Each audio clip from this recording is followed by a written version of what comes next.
अस्सलामुअलैकुम, good morning Pakistan. हंसी खुशी वेलकम करती हूँ आपको।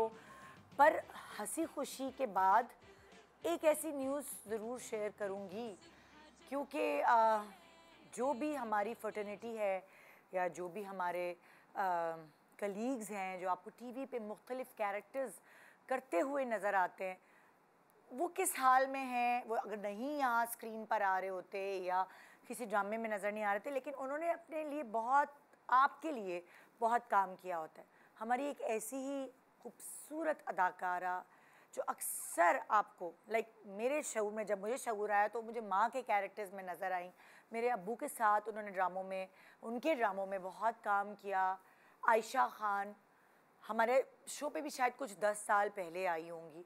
आयशा खान का इंतकाल की ख़बर हमें आज मौसूल हुई इंटरनेट के ज़रिए, और उनके इंतकाल के हवाले से अगर मैं कहूँ कि एक हफ़्ते से वो बेचारी अकेली थी अपार्टमेंट में। एक हफ़्ते पहले उनका इंतकाल हो चुका था, और जो उनका अपार्टमेंट था उसमें से ऑब्वियसली जो पड़ोसी थे उनको थोड़ा सा कुछ ऐसा फ़ील हुआ, तो उन्होंने किसी रिश्तेदार को फ़ोन करके बुलाया, और अंदर जाके जब देखा गया तो वो हयात नहीं थी, वो ज़िंदा नहीं थी। और पोस्टमार्टम की रिपोर्ट्स के बाद पता चला कि एक हफ़्ते पहले ही उनका इंतकाल हो गया था। अल्लाह मियां उनको जन्नत में आला मुकाम दे। बहुत अच्छी खातून, बहुत अच्छी एक्ट्रेस, बहुत शफ़क़त वाली, बहुत पढ़ी लिखी और समझदार खातून थी। लेकिन बहुत अफसोस का इज़हार करना चाहूँगी मैं मेरे चैनल की तरफ से भी। सो अल्लाह मियां उनको जन्नत में आला मुकाम दे। आज का टॉपिक हमारा शो का एक बहुत ही प्यारा सा टॉपिक है, और मैं मज़े की बात आपको बताऊं कि ये मैंने ख़ास तौर पे इंस्टा पे मुझे जो व्यूअर्स हैं वो कनेक्ट करने के लिए मैसेजेस करते हैं।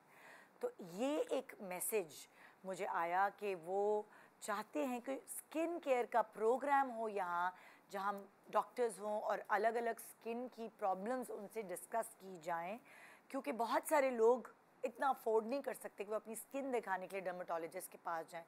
सो जैसे ही ये मैसेज आया मैंने अपनी टीम को फॉरवर्ड किया, और आपका हुक्म सार आँखों पर। अब अगर जिसने भी मुझे मैसेज किया है उन साहिबा को मैं कहूँगी कि आज का प्रोग्राम ज़रूर देखें, मिस हो जाए।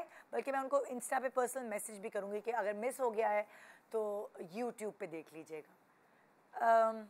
पता है क्या, खूबसूरती के पैमाने आपकी हर एज में चेंज होते रहते हैं। जैसे आप छोटे होते हैं, आप याद करें, अम्मा ने सही पोनी नहीं बनाई होती, आपको नहीं अच्छी लगती, आप खोल देती हैं, आप कहती हैं दोबारा बनाओ।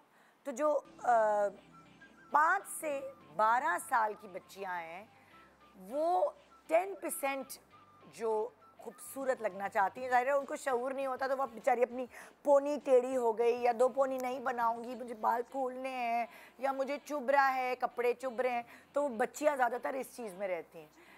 लेकिन 13 से 19 साल बाद परसेंटेज 10 से बढ़कर 80% हो जाती है कि उस वक्त शऊर आता है, पता चलता है आपकी एकदम आपके अंदर, ख़ास तौर पे लड़कियां जल्दी लंबी हो जाती हैं, उनके अंदर एक चेंजेस आती हैं, उनकी स्किन कभी कभार ब्रेक डाउन हो जाती है, कभी किसी प्रॉब्लम की वजह से बाल जो चाहिए वो नहीं रहते, टैनिंग हो जाती है यूनिवर्सिटी कॉलेज स्कूल जाने की वजह से। तो उस वक्त उनको शऊर आता है, और एकदम 10% से 80% जो है वो अपनी ब्यूटी का ख्याल रखना शुरू कर देती हैं। फिर 20 से 30 साल जब और शऊर, दुनिया का पता चलता है, आप अपनी पढ़ाइयाँ ख़त्म कर लेते हैं, करियर में सेट होना होता है, शादी होनी होती है, नए रिश्ते में जुड़ना होता है, बहुत सारी और चीज़ें आपकी ज़िंदगी में चल रही होती है। तो 20 से लेकर 30 साल तक 95% आप ब्यूटी को कंसिडर करते हैं, उसका ख्याल करते हैं। वैसे भी उस एज की अपनी एक ब्यूटी होती है, 20 से 30 साल की एज की अपनी एक ग्लो और अपनी एक शनाख्त होती है।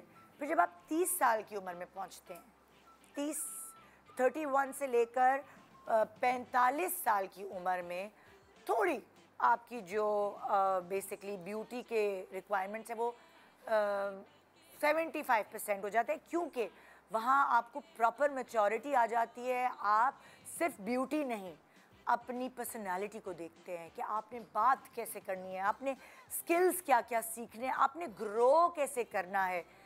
तो ब्यूटी के ऊपर जो दिमाग पूरा चल रहा होता है वो थोड़ी सी परसेंटेज कम होके और दूसरे एस्पेक्ट्स पे आ जाती है।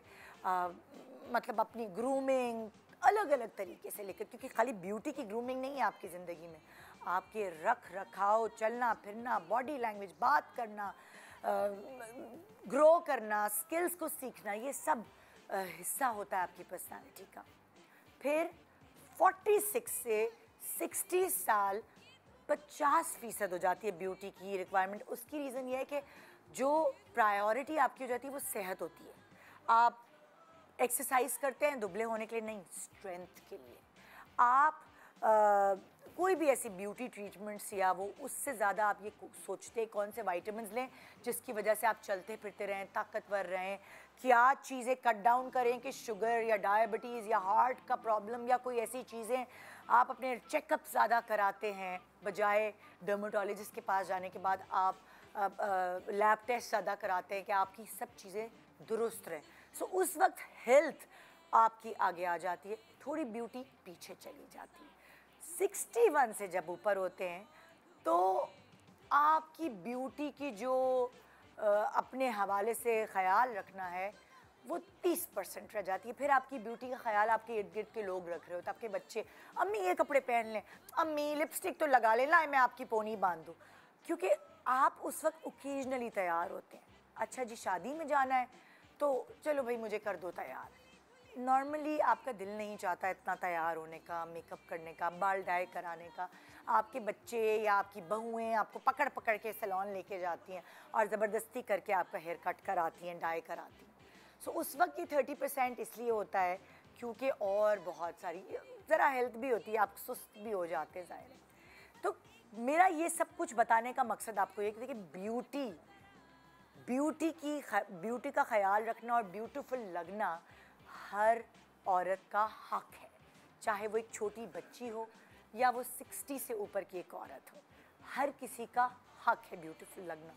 और अगर आप 40s में हैं और आप 40s के नहीं लगते, आप 10 ईयर्स लेस लगते हैं, तो ये क्रेडिट मैं आपको दूंगी कि आपने अपना ख्याल रखा। और age is just a number, क्योंकि आज आप किसी की एज पता नहीं लगा सकते, उसको देखने के बाद आप तुक्के ही मारते रह जाते हैं। हाँ, गूगल पे तो बहुत गलत गलत चीज़ें लिखी होती है, वो आप गारंटी नहीं है कि आपकी क्या एज है, लेकिन वही आपकी एज है जो आप नज़र आते हैं। कभी कभार 25 साल के लोग भी 50 साल के लगने लगते हैं अगर उन्होंने अपना ख्याल ना किया हो या उनको बहुत दुख मिले। तो एक खुशी का लम्हा है यहाँ कि 2.5 घंटे पूरी क्लिनिक सजाई है सिर्फ और सिर्फ आपके लिए। हो सकता है वो प्रॉब्लम आपका भी हो, तो ज़रूर देखिएगा। Good morning Pakistan. खुली खुली है उसमें धुली धुली।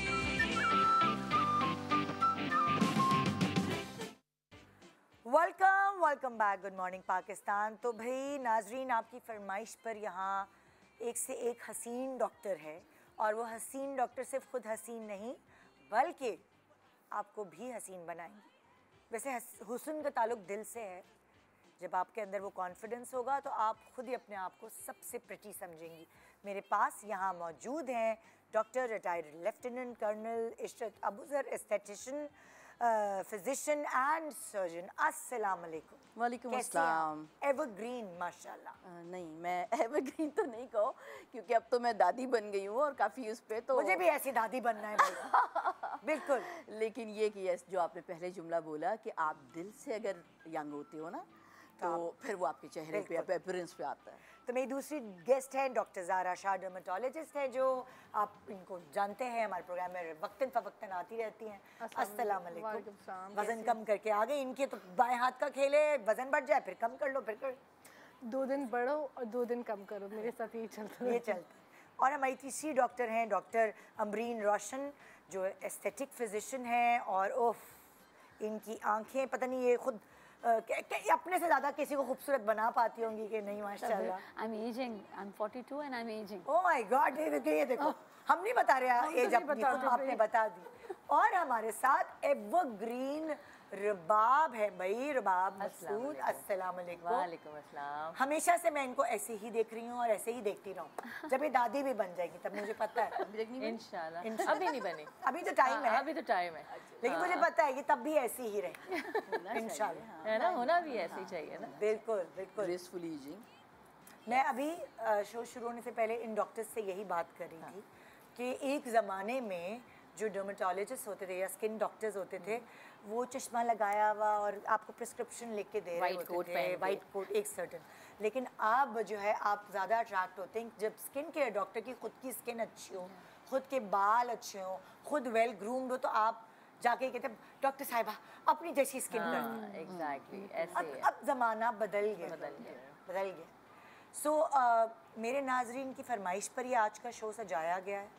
अलग अलग कंसर्न्स हैं लोगों के, वो आपके पास आएंगे, अपनी स्किन दिखाएंगे और फिर आप सब उनको अपनी तरफ के मशवरे दे सकते हैं अपनी तरह से। जो भी मशवरा उनको सूट किया, उनके पास आज 3 डॉक्टर्स की जो है वो एक तरह से बड़ा मज़ेदार ये शो होने वाला है और बड़ा डिफरेंट शो है आज हमारा, है ना। और ये होना चाहिए, मैं तो कहती हूँ इस तरह के शोज़ हमारे होने चाहिए कि लोगों को नॉलेज हो।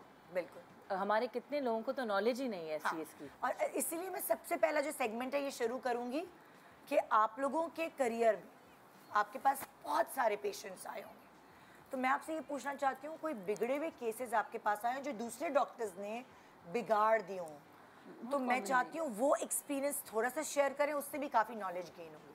आपसे शुरू करें डॉक्टर साहिबा, आपका तजुर्बा सबसे ज़्यादा है। बिल्कुल निगा, अभी मुझे तकरीबन 32 इयर्स हो गए हैं प्रोफेशनल लाइफ में, ठीक है। मैंने 1991 में किया था ग्रेजुएशन, एंड अब 32 इयर्स में मेरा 3 इयर्स मेरा सिविल का एक्सपीरियंस है। बट वो एक्सपीरियंस ये है कि वो मेरे नॉर्मल से मेरी पूरी फैमिली डॉक्टर है। My father is surgeon, my all brother and sisters are doctors, cardiologist, gynaecologist. So मैं अपने 5th नंबर पे तो अब्बा की डांटे खा खा के ऑपरेशन सीखना और वो सारा। सो एक तो वो वाला एक्सपीरियंस था, उसमें पेशेंट की बहुत हिस्ट्री जो बाबा आके डिस्कस करते थे कि ये है वो था। फिर जब प्रैक्टिकल लाइफ में खुद आई, फिर आर्मी में इंडक्शन हो गया, तो उसकी एक अपनी एक्सपीरियंस था आर्मी के। जब वो बॉर्डर एरिया पे और जब ये थोड़ी सी फाइट और ये सारा होता है, तो उसमें जिस तरह की इंजरीज आती हैं, तो वो हॉस्पिटल डायरेक्ट नहीं पहुंचती, बॉर्डर से हॉस्पिटल बहुत दूर होता है, तो वो नज़दीक कैंप्स लगे होते हैं, उसमें डॉक्टर होता है और वो सारे स्पेशलिस्ट नहीं होते। CMS से सारे स्पेशलिस्ट उठ के नहीं जाते, एक आध डॉक्टर को वहाँ भेज देते हैं, उसने उसकी मरहम पट्टी भी करनी है, उसकी मेडिकल ट्रीटमेंट भी करनी है, आँखों को कुछ हो गया है। आपने तो बहुत खतरनाक केसेस वो सारे केसेस जो है वो उस डॉक्टर को फुली ट्रेंड होना चाहिए जो वहाँ जा रहा है। तो ये नहीं है कि वो स्किन का स्पेशलिस्ट है, वो इसका, बिकॉज उसको एक कंप्लीट डॉक्टर होना है, वहाँ कुछ भी इमरजेंसी हो सकती है। तो वो बहुत अच्छा एक्सपीरियंस था कि आपके लिए कि आपको एक फुल ऑलराउंडर बनना था। तो वो मेरे ख्याल आर्मी अपने मोस्ट डॉक्टर्स को इस तरह ट्रेन करती है। फिर आप इस ब्यूटी की तरफ कब आई, स्किन की तरफ? जब ये इस तरह की चोटें देखी आर्मी में आपने कहा मुझे थोड़ा ग्लैमर चाहिए जिंदगी में। आप सोचो ना, मैंने बहुत खूबसूरत जवान लड़के, कैप्टन, मेजर, यंग लेफ्टिनेंट, पूरे मुंह उड़े हुए हैं और पूरा ये हुआ, तो वो आपको लगता है कि यार ये हाउ ब्यूटीफुल ही वाज, और यंग बच्चा, और इसकी ये क्या होता है, एकदम से आपको होता है हाउ टू इसकी ये डिसफिगरेशन को ठीक कैसे करें ना। तो आपका अगला क्वेश्चन वही होता है। तो वो खैर उस ज़माने में तो ये था कि जो भी प्लास्टिक सर्जरी हो रही है, सब कुछ है, स्कार रह जाते थे, और उस ज़माने में जो मेल थे स्पेशली वो अपने स्कार को बहुत प्राउडली बताते थे कि ये उस जंग का है। आजकल लोग छुपाते हैं, लेकिन उस ज़माने में जो एक ब्रेवरी का निशान था उसको लोग चाहे कट बड़ा भी पड़ा था कि ये हमारी उस जंग का है, तो साइन ऑफ ब्रेवरी। तो अब जो है उसको हम कहते हैं कि स्कार ख़त्म करें और इस तरह से। सो वो लम्हा था जब मुझे फ़ील हो रहा था कि यार ये इस शक्ल से इसमें आ गया है, इतना यंग लड़का, तो इसकी कैसे वापस जाएगा अपनी फेशियल उसमें सारा कुछ। तो उस वक्त थोड़ा ख्याल है कि उस वक्त प्लास्टिक सर्जरी, रिकन्स्ट्रक्टिव सर्जरी के अलावा और कुछ भी नहीं था। एस्थेटिक तो आई है हमारे पाकिस्तान में, मेरा ख्याल है 99 और 2000 में, because I did my first aesthetic course from France in 1998। अच्छा, अब जब आप एस्थेटिशियन बन गई, फिर आपके पास जो केसेस आना शुरू हुए, उसमें मैं चाह रही हूँ कोई तबाहियाँ केस आया हो तो पता चले। बहुत सारे, थोड़ा अभी रिसेंटली, मतलब अभी कल परसों भी मेरे क्लिनिक पे था, तो वो पेशेंट मेरी आ रही है, आपको दिखाऊंगी अगर तस्वीर हुई तो वो आ रही है लाड़काना से। अच्छा। लाड़काना से यंग प्रिटी बच्ची है, 2 बच्चे हैं उसके, बहुत प्यारी। और क्या गड़बड़ हुई? उसके बाल कहीं गिरना शुरू हुए, उसने कोई ट्रीटमेंट कराए थे सैलून से कुछ, आई डोंट नो। उसके बाद वो आई डोंट नो, मैंने तस्वीर भेजी थी इनको, वो पूरी बिल्कुल गंजी हो गई थी, सिर्फ कॉर्नर में बाल हैं, यहाँ से पूरी, इतनी यंग खूबसूरत बच्ची। और फिर वो डॉक्टर्स के पास जाना शुरू, बिकॉज ये 7 साल की उसकी हिस्ट्री है। मेरे पास जब वो पहुंची 7 साल हो चुके थे इस प्रॉब्लम को। और उसके बाद उसके जो लोगों मतलब डॉक्टर्स, लोकल डॉक्टर्स थे, फिर कराची में भी बहुत बड़े बड़े हॉस्पिटल डॉक्टर्स को दिखाया, इसको स्टेरॉइड के इंजेक्शन लगा दिए गए। अब लेटेस्ट इसको ये हुआ था आखिरी कि उसको जो एक एंटी कैंसर इंजेक्शन होता है वो भी लगाया गया था, मिथोट्रिक्सेट, वो भी लगाया गया था कि भाई लेपेशिया है किसी तरह का। बट वो बेचारी का बहुत बुरा हाल हुआ। आई डोंट नो कैसे उसको मेरे पास आई, तो मैंने भी देखा, मैं पहले तो समझा मैं कैसे लूँ ये केस, मतलब इतना ख़राब केस है एंटी कैंसर और किस पे जाके वो आई हुई है, तो नहीं। But I don't know, but she was like very उस तरह से कि बहुत तकलीफ़ में थी कि रो रही है।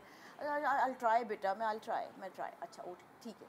तो वो केस में अगर तस्वीर मैंने भेजी थी दानियाल को, तो उसमें दिखाएंगे इट वाज बिल्कुल बॉल से उससे मैंने ट्रीटमेंट किया। तो मैं उसकी अभी जो ट्रांसफॉर्मेशन हो रही है, बल्कि 4था PRP है। PRP से पहले भी बहुत कुछ हुआ। आपने क्या क्या ट्रीटमेंट्स किए उसके? आई डिड, देखो पहले तो कोई भी पेशेंट आता है, चाहे एस्थेटिक से हो, डर्मा से हो, डॉक्टर को पहले उसकी हिस्ट्री लेनी है। हुआ क्या था बेटा, शुरू से हुआ है, अभी हुआ है, क्यों हुआ। कोई भी चीज़ ऐसे ही ज़िंदगी में नहीं आ जाती। आपकी स्किन ख़राब होती है, पीछे एक बैकग्राउंड है, बाल गिरते हैं, बैकग्राउंड है, जोड़ों में दर्द है। तो फिर आपने उसकी क्या ट्रीटमेंट की? उसकी ट्रीटमेंट में उसकी इन्वेस्टिगेशंस आई, उसमें बहुत गड़बड़ थी। वो फर्स्ट टाइम पे तक किसी डॉक्टर ने कराई। उस ट्रीटमेंट में उसके वाइटामिन से लेके उसके पतली दुबली, कोलेस्ट्रॉल हाई हुए हैं, वाइटामिन उसके डाउन थे, यूरिक एसिड उसका बड़ा हुआ था, HB उसका, ये सारी चीज़ें। आपने वो दवाइयाँ देने के अलावा फिर और वैसे उसकी जब वो दवाइयाँ सारी दे के उसका ब्लड अच्छा हो गया, अब उस ब्लड को यूज़ किया गया एज ए PRP। वो कह रही थी मेरा पहले कर दे। मतलब लाइक ये यहाँ से मैं इनके पॉइंट से एक चीज़ उठाऊंगी कि PRP हम ऐसे ही कराने चले जाते हैं और रिजल्ट और हमें पता ही नहीं होता कि हमारा ब्लड इस काबिल भी है कि नहीं। बहुत इंपॉर्टेंट पॉइंट जो डॉक्टर साहिबा ने अभी पूरी डिटेल बताई कि पहले उन्होंने बेस सही की, उसका ब्लड इस काबिल बनाया और उसके बाद PRPs किए। ये एक बहुत इंपॉर्टेंट पॉइंट है जो एक पेशेंट को जानना है। PRP आज हर डॉक्टर के पास है वो मशीन, और लोग है ना यही कहते हैं बस PRP कर दें। बहुत सारे सैलून्स में भी रखा हुआ है। हमारे PRP कर दें कोई फर्क नहीं पड़ता। आपका ब्लड इस काबिल ही नहीं है, आपकी बॉडी इस काबिल, उसका ग्रोथ फैक्टर ले रहे हैं आप, ग्रोथ का फैक्टर तो आपके अंदर ग्रोथ है। और फिर डॉक्टर को हम ये कहते हैं कि जी डॉक्टर साहब हमने तो PRP के इतने सेशन ले लिए हैं, रिजल्ट ही नहीं आ रहे हैं, और ये बच्ची करवा के आई हुई है इतने सेशन। PRP सबसे पहले डॉक्टर कर देते हैं, तो एक तो रिपोर्ट्स किसी ने नहीं की, और PRP करवा वो तंग थी। तो मुझे कहने क्या करेंगी, तो मैंने कहा बेटा पहले तो रिपोर्टें कराओगे, PRP कराएंगी ना। मैंने तो कोई फर्क नहीं पड़ता, मैंने कहा बेटा PRP करूंगी लेकिन पहले तुम्हारी। अच्छा आप मुझे बताएं क्या टेस्ट होते हैं जो आप रेकमेंड करते हैं PRP के लिए? वो टेस्ट जो और डॉक्टर्स नहीं कर रहे होते, वो कहते हैं पैसे तो कमाने, कोई 7,000 में करता है, कोई 15 में करता है, अलग अलग वो कहते हैं पैसे तो बन रहे हैं, चलो नहीं ऐसे तो आपका जो रिस्क है वो अल्लाह ताला ने आपको देना है। नहीं तो आप मुझे बताएं टेस्ट क्या होता है? टेस्ट में हर वो टेस्ट जो एक नॉर्मल आपके मेरे लिए हर 6 मंथली ज़रूरी है। ब्लड CPSR होना चाहिए, थायराइड प्रोफाइल होना चाहिए, लिपिड प्रोफाइल होना चाहिए, आपके वाइटामिन्स एंड मिनरल्स के जो टेस्ट हैं सीरम लेवल होने चाहिए, HB alpha-1c3 मंथ का आपको बता देती है वो होना चाहिए।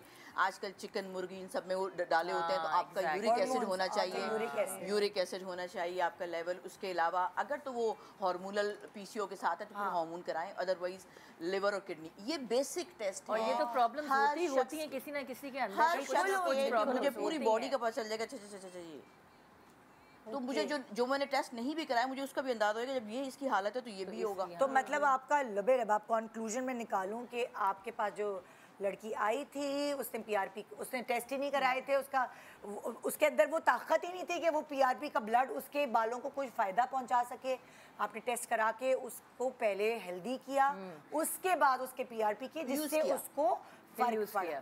तो ये है इनकी सारी बातों का कंक्लूजन। अब आती हूँ मैं आपकी तरफ ज़ारा, आपके पास कोई ऐसा केस जिसके बारे में आप बता सकें और जैसे हमने इनके केस से सीखा हम आपकी केस से भी सीख सकते। मेरे पास कोविड के दिनों में एक बच्ची आई जिसकी शादी होने वाली थी। थोड़ा सा जोर से बोले ना। कोविड की डेज में क्योंकि सारे डॉक्टर्स भी बंद थे, तो एक बच्ची आई एंड उसकी शादी होने वाली थी आफ्टर 3 वीक्स। वो किसी डॉक्टर के पास गई, उन्होंने उसका डायरेक्टली हाइड्रा फेशियल किया। हाइड्रा फेशियल में बहुत ज़्यादा क्लेंजिंग की, स्क्रबिंग। मतलब हाइड्रा फेशियल में मैं आई ऑलवेज से कि ना क्लेंजिंग ना scrubbing, it is a machine based procedure for acne prone skin. उसके एक्ने को इतना फ्लेयर अप कर दिया कि बिल्कुल सिस्टिक एक्ने बन गया, और शादी में सिर्फ 3 वीक्स। आप देखिए, और वो इतनी स्ट्रेस में, और फिर स्ट्रेस में और ज़्यादा ट्रिगर करता है। तो व्हाट आई डिड कि मैंने उसको सिर्फ काम डाउन किया, और फिर देखिए शादी से पहले हम आइसोट्रेटिनोइन भी नहीं दे सकते, अदरवाइज सिस्टिक एक्ने में तो आइसोट्रेटिनोइन रिकमेंडेड है। वो इतनी परेशान, फिर उसको बिल्कुल लाइटर मेडिकेशंस पे, उसका भी मैंने टेस्ट कराया CBC आयरन प्रोफाइल की, भाई उसकी शादी भी होने वाली है। हर शादी से पहले बच्चियों का आयरन प्रोफाइल CBC कराना, बेसिक टेस्ट कराना ज़रूरी है, ताकि आप उसको थोड़े इंटरनल हेल्थ को अच्छा करें। वो ग्लो भी करेगी, उसकी इंटरनल हेल्थ भी अच्छी होगी, और आगे उसकी शादी के लिए भी आसानियाँ होंगी। तो फिर उसको मैंने सिर्फ रिलैक्स किया, उसका लाइटर मोड पे डॉक्सीसाइक्लिन के साथ ट्रीट किया। एक्ने जेल भी आपको बहुत माइल्ड देनी होती है, ये नहीं कि आप एक्ने फेस वॉश भी दे दो, आइसोट्रेटिनोइन भी दे दो। नॉर्मली क्या करते हैं डॉक्टर्स, जो मतलब आपको हर वक्त थोड़े थोड़े दिन बाद पढ़ना पड़ता है। ये नहीं कि बस आप बन गए हम एस्थेटिक फिजिशियन, क्योंकि नई नई दवाइयाँ आ रही हैं, नई नई टेक्निक्स आ रही हैं। अभी ओल्ड टेक्निक्स है कि भाई आइसोट्रेटिनोइन की न्यू जनरेशन आई है जो हम दे सकते हैं, और उसको किस फॉर्मुलेशन में देनी है। कुछ लोग जो है वो 60 मिलीग्राम लड़कियों को देते हैं कि बिल्कुल ड्राई पैचेस। तो ये चीज़ें बहुत गलत है ना। एज वाइज भी देते होंगे ना, कि कितनी एज की लड़की है, उसको कितनी हैवी दवाई देनी है, कितनी दिन देनी है। और ये नहीं कि बस आया तो आपने PRP भी कर दी, हाइड्रा फेशियल भी कर दिया, दिस इज़ बैड।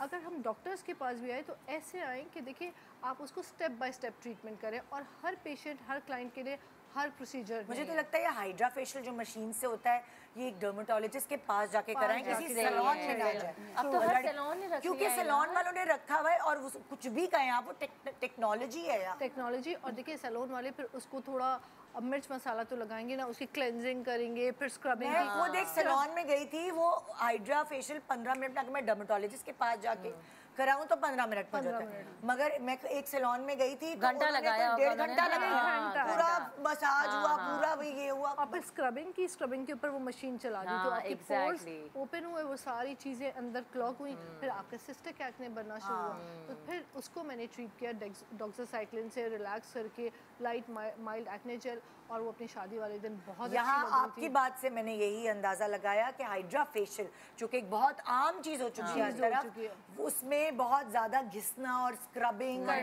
जो फेशियल वाली चीजें वो नहीं करानी चाहिए, वरना ड्राई स्किन के लिए है ही नहीं। ड्राई स्किन पे अगर आप हाइड्रा फेशियल कराएंगे, आपकी स्किन पे ड्राई पैचेस बन जाएंगे। और वैसे भी मैं कहती हूँ ब्राइड को 2 दिन पहले नहीं फेशियल कराना चाहिए। 2 दिन नहीं, वो तो 3 हफ्ते पहले गई। हाँ, मैं वैसे भी कह रही हूँ, जर्नली भी आपको नहीं कराना चाहिए। स्किन आपकी बड़ी सेंसिटिव हो जाती है। 3 महीने पहले स्किन पे थोड़ा काम करना शुरू करें। बिल्कुल। ओके जी, अब तस्वीर आ गई डॉक्टर साहिबा आपकी पेशेंट की। Oh my God, oh my God, बेचारी। ये बड़ी वो थी कि मैं जरा मैडम पूरी वो हो जाए मेरा, तो मैं भी आपसे टीवी पे जाऊंगी, मैं बताऊंगी मेरा। बहुत प्रीटी बच्ची है, बहुत अच्छी। आप बताइएगा जब ये सेट हो जाए, हम जरूर। मैंने कहा मैं इसके आ गए ना सारे बाल। उफ, ये बहुत। और शुरू में इसके औरत के सर पर बाल ना हो, और 25 इयर्स की बच्ची इतनी प्रीटी है, बहुत प्यारी। बड़ा नेक आपने काम किया, बड़ा अच्छा किया भाई जी। तो अब मैं आ गई आपके पास अमरीन बताइए कोई किस्सा। मुझे इतनी खुशी हो रही है, आपने ऐसे सीनियर्स के सामने बिठाया है कि क्या क्या सुनने को मिला है। लिटरली हमारे पास तो बिल्कुल मैंने डिफरेंट कैटेगरी देखी है। मेरे पास आता है बिगड़ा हुआ बोटॉक्स, बिगड़ा हुआ फिलर, बिगड़ा हुआ थ्रेड लिफ्ट अगर बिगड़ जाए तो आप तकरीबन कोई 6 हफ्ते तक आप सूजे हुए रहते हो from any of the sides. जरूरी नहीं है कि थ्रेड लिफ्ट, पहले तो बताएं लोगों को होता क्या है, दूसरा सेकंड आप ये बताएंगी कि वो बिगड़ कैसे सकता है। अगर करने वाले को नहीं पता हो कि क्या रूट, नहीं पहले बताएं होता कैसे। थ्रेड लिफ्ट एक धागे हैं जिससे आप अपने फेस को नेक से लेके ऊपर तक खींच सकते हैं, और वो मतलब लिखा होता है क्या क्या हो सकता है, लाइक स्किन खींच सकती है, और क्या क्या चीजें। ये सब चीज़ें 35 प्लस लोगों के लिए है, नॉट बिलो देम। अच्छा, हम ये सजेस्ट करते हैं, हर किसी का अपना अपना व्यू है। 35 के बाद ही आप जाते हो एंटी एजिंग में, तो you do not go for threads directly. Threads is for anti ageing वो दे लिफ्ट द थ्रेड्स, आपको लिफ्ट कर देते हैं। स्किन लटकी हुई होती है उसको बिल्कुल खींच देती है। कभी डबल चिन होती है हमारी एक्स्ट्रा, हम लोग की एक्स्ट्रा डबल चिन होती है मीठा जैसे ज़्यादा पतले हुए हैं और उसके बाद स्किन लटक गई है आपके यहाँ पे ना, वो बल्जेस बन जाते हैं ना, तो उसको खींचने के लिए सबसे पहले तो बेसिक हमारे पास मशीन्स होती हैं लिफ्ट करने की, जैसे अल्ट्राफॉर्मर, अल्थेरा, एक अमेरिकन, एक ये लेजर मशीन्स हैं। ये मशीन्स हैं जिसके साथ भी एक अच्छी लिफ्टिंग रहती है 6 to 8 मंथ्स। ज़्यादा ओवर प्रॉमिसिंग नहीं कर सकते। उसके बाद एक वक्त आता है कि वो मशीन उस पर नहीं काम करना बंद कर जैसे एक बंदी है 35-36 ईयर्स ओल्ड, उसने एक अल्थेरा या अल्ट्राफॉर्मर कराया, अगले साल वो आई दोबारा मेंटेनेंस के लिए, हम दोबारा करने की कोशिश करेंगे, पर जो एक वर्जिन स्किन को लिफ्ट मशीन लगता है अगले साल उस पर वो वाला इफेक्ट नहीं आता, जो मैंने अपने एक्सपीरियंस में देखा है। मुझे भी 19 ईयर्स हो गए। अच्छा। 2007 से आई एम वर्किंग, पर अपना क्लिनिक खोलकर 9 साल हुए हैं, जिसमें मैंने बहुत कुछ देखा कि क्या क्या बिगड़ता है। जो आप बिगड़ने की बात कर रहे हैं, संवारना बहुत आसान है कि अगर आप मिनिमम काम करो, जैसे कहते हैं कि लेस इज़ ऑलवेज ब्यूटीफुल, पर अगर आप एक्सेसिवली कर लो जिसको पता नहीं हो, और स्पेशली पेशेंट से आती है ये बात, सिर्फ डॉक्टर की गलती नहीं होती। पेशेंट आके कहती है कि देखिए मेरे पास टाइम नहीं है, मैंने कल लाहौर या परसों लाहौर जाना है, अब मेरा थ्रेड्स भी कर दें, बोटॉक्स भी कर दें, फिलर्स भी कर दें। डॉक्टर 2 मिनट के लिए सोचता है कि यार मेरे पास नहीं तो कहीं और कराएगी, फिर वो सोचता है कि आपको बताना चाहता है पेशेंट को कि आप ये स्लोली कराओ, पहले एक चीज़ चूज़ करो, या रिंकल्स हटवाओ या नेज़ोलेबल फॉर लाफ लाइन। मैं ऐसे आहिस्ता आहिस्ता, क्योंकि जाहिर है हमारे व्यूअर्स को नहीं पता ये सब चीज़ें। हम पहले थ्रेड्स पे थे, आपने कहा थ्रेड जो है स्किन खिंचवाने के लिए होता है, और वो बिगड़ कैसे जाते हैं स्किन खिंचवाने के लिए और भी लेजर्स होती हैं, मगर वो जब काम करना बंद कर दे तो आप थ्रेड्स का रुख करें। और मेरा सवाल ये था वो बिगड़ कैसे जाते हैं, पहले हम वो क्लियर करेंगे फिर हम आगे। अगर किसी ने नहीं सीखा हुआ या नहीं पता कि कैसे पोर्ट बनाना है, कहाँ से जाना है, अगर डीप मतलब एक डीप टिश्यू में चला गया मसल की, तो वो मसल बिल्कुल आपका ऐसा हो जाता है फूल कर कि एक साइड से आप बिल्कुल जैसे टोटल फेस लगते हो, पैरालाइज टाइप ना। और पैरालाइज बोटॉक्स में होता है इस थ्रेड। अच्छा नहीं, देखिए थ्रेड से आपने थ्रेड्स कहाँ डाले और खींचते हैं तो कभी एक तरफ से ज़्यादा खींच जाए, एक तरफ से कम, वो ऐसा क्या? हम देखते हैं कि फेस का क्या प्रोपोर्शन है, किसी का ओवल शेप होता है, किसी का स्क्वायर, किसी का राउंड, उस हिसाब से हम पोर्ट्स बनाते हैं। यूजुअली इस तरफ बनते हैं, जैसे कि आपको बताऊं टेम्पोरल के नीचे के पार्ट पे, तो हम लोग पोर्ट्स बनाकर वहाँ से थ्रेड डालते हैं। और ख़राब कैसे हो सकता है वो? अगर आपने डालते हुए ये ख्याल नहीं किया कि आप राइट एंगल में जा रहे हो या नहीं, और आप डीप मसल मतलब आप डीप मसल में घुस गए तो एक तरफ से स्वेल हो जाएगा और एक तरफ से नॉर्मल ऐसे।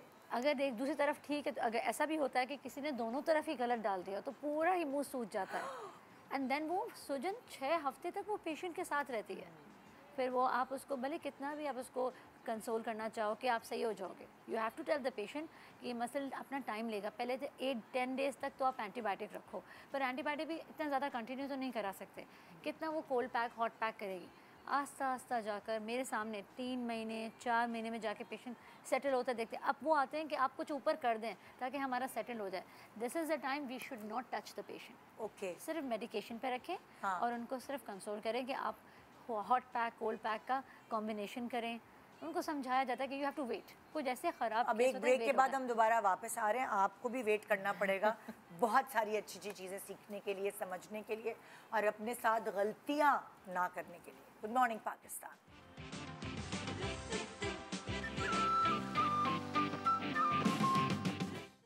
Welcome back. Good morning Pakistan. So आज एक डर्मेटोलॉजिस्ट वो वाला नहीं है जो क्लिनिक होता है, वो बेसिकली आप अज्यूम कर लें कि क्लिनिक का सेटअप है। मैंने सेटअप नहीं लगवाया, मैंने कहा ब्यूटी हर जगह रहनी चाहिए, ब्यूटीफुल डॉक्टर्स हों तो। सो हम लोग अलग अलग चीज़ों पे बात कर रहे थे और अब हम एक 1 by 1 अलग अलग जो पेशेंट्स हैं उनको मौका देंगे कि वो सवाल जवाब कर सकें। जी बिनिश हमारे साथ है।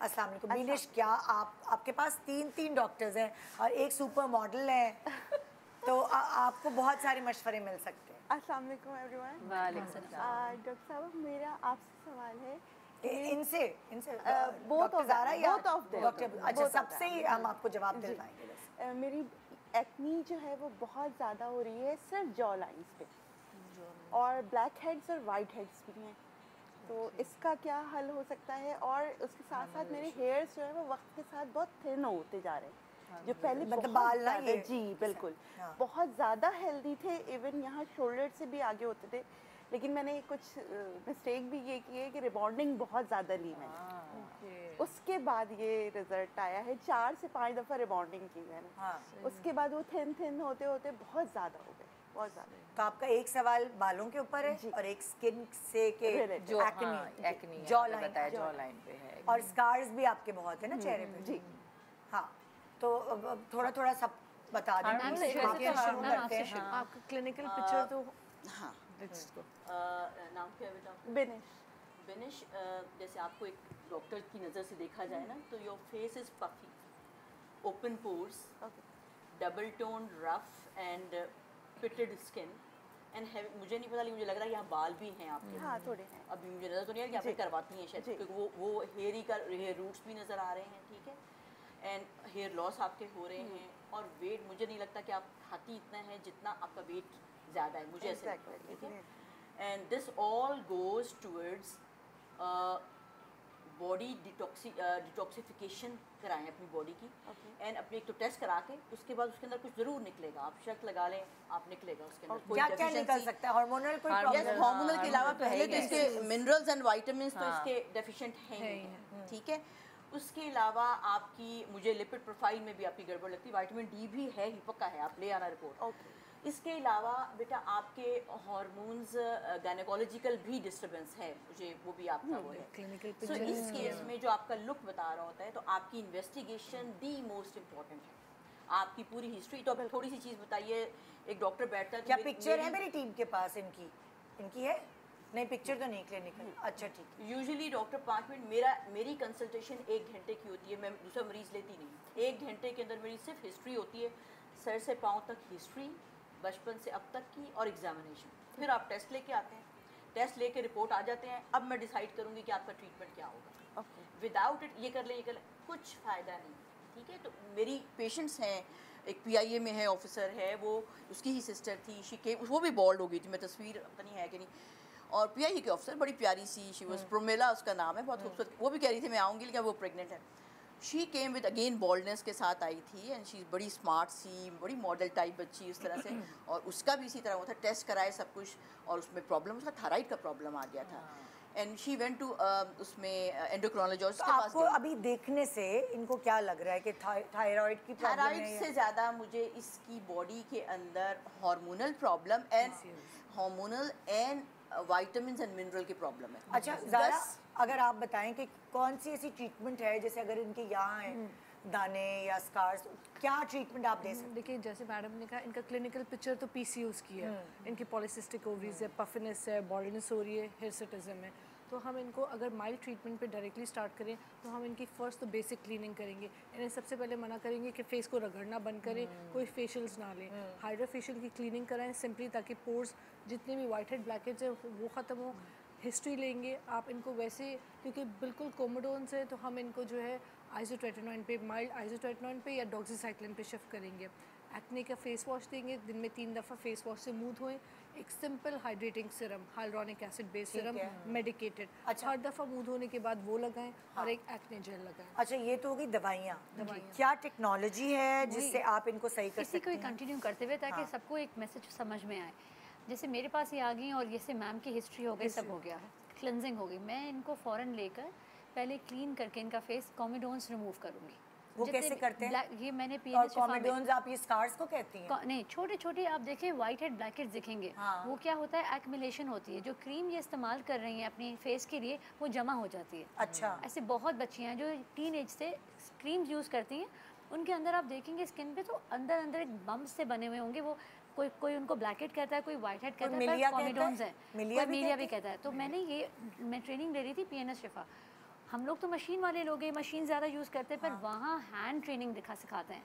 तो PNS शिफा में उन्होंने मुझे सिखाया how to we remove without a machine. Okay. तो इनका तो पहले मैं पूरा कॉमिडोन्स हाथ से रिमूव करूँगी सारा, एंड इनको 24 to टू डेज़ का ब्रेक दे दूंगी, कम आफ्टर 2 डेज, स्किन थोड़ा ब्रीथ करे। फिर इनके सारे खड्डों को मुझे फिल करना होगा। फिलर से फिल होगा? Scar filling. वो कैसे करते हैं स्कार फिलिंग? सुई धागे जैसा बारीक काम है कि आपको सनलाइट, एक अच्छी लाइट में बैठकर पेशेंट के साथ 1 घंटा लगाना होता है एंड उसके स्कार्स को बहुत स्लोली एंड ग्रेजुअली, कि पेन भी ना हो, पूरे पिट्स को फिल करना होता है। कैसे फिल करते हैं वो? क्या कोई फिलर डाल रहे होते हैं या क्या होता है? मैम के आगे मेरा दिल नहीं करा बोलने का, मैम बताएं। मैम प्लीज बताएं क्या है? बताओ। मैं स्कार फिलिंग्स। नहीं, यू ऑल आर डॉक्टर। मतलब we are loving to hear from you. मेरी फ्यूचर जनरेशन है। Do it with full seniors के आगे हमारी हिम्मत नहीं होती कि हम बोलें। वो तो जहाँ कहीं गिविंग है वो माशाल्लाह। इतनी अच्छी लग रही थी बात कि आप भी सब बता रहे हो, तो मैंने कहा वहीं से कंटिन्यू करूँ जहाँ बच्ची पहुँचेगी। हम स्कार फिलिंग करते हैं तो that is not the end. एक स्कार फिलिंग के बाद हम उनको 2 फॉलोअप्स। मुझे ये बता सकती है स्कार फिलिंग किस तरह होती है? नीडल होती फिलर है आता या है, क्या? एक फिलर आता है, सिर्फ स्कार फिलर होता है। वो स्पेसिफिकली वो उसको एक प्रोडक्ट है जिसको यूरोप अमेरिका से मंगाया जाता है तो अच्छा आता है, कोरिया से भी आता है, चाइना से भी आता है, अलग अलग मुल्कों से आता है, सस्ता महंगा। उसको आप 1 ml या 2 ml की एक सिरिंज होती है, ठीक है, सिलिकॉन जैसा प्रोडक्ट होता है। अगर एक बेसिक अवाम को बताया जाए, एक ऐसा प्रोडक्ट है जो खड्डों के, क्योंकि खड्डे किसी क्रीम से नहीं जाएंगे, किसी मशीन से नहीं जाएंगे, किसी चीज़ से नहीं, सिवाय कोई फैट डिपोजिशन की कोई सर्जरी करा ले कि कहीं से फैट निकलवा के डलवा दे। अच्छा, ये भी हो फॉर सकता है। एवर हो गया ना वो, तो वो फॉर एवर का मतलब है डॉक्टरी फील्ड में 10 साल।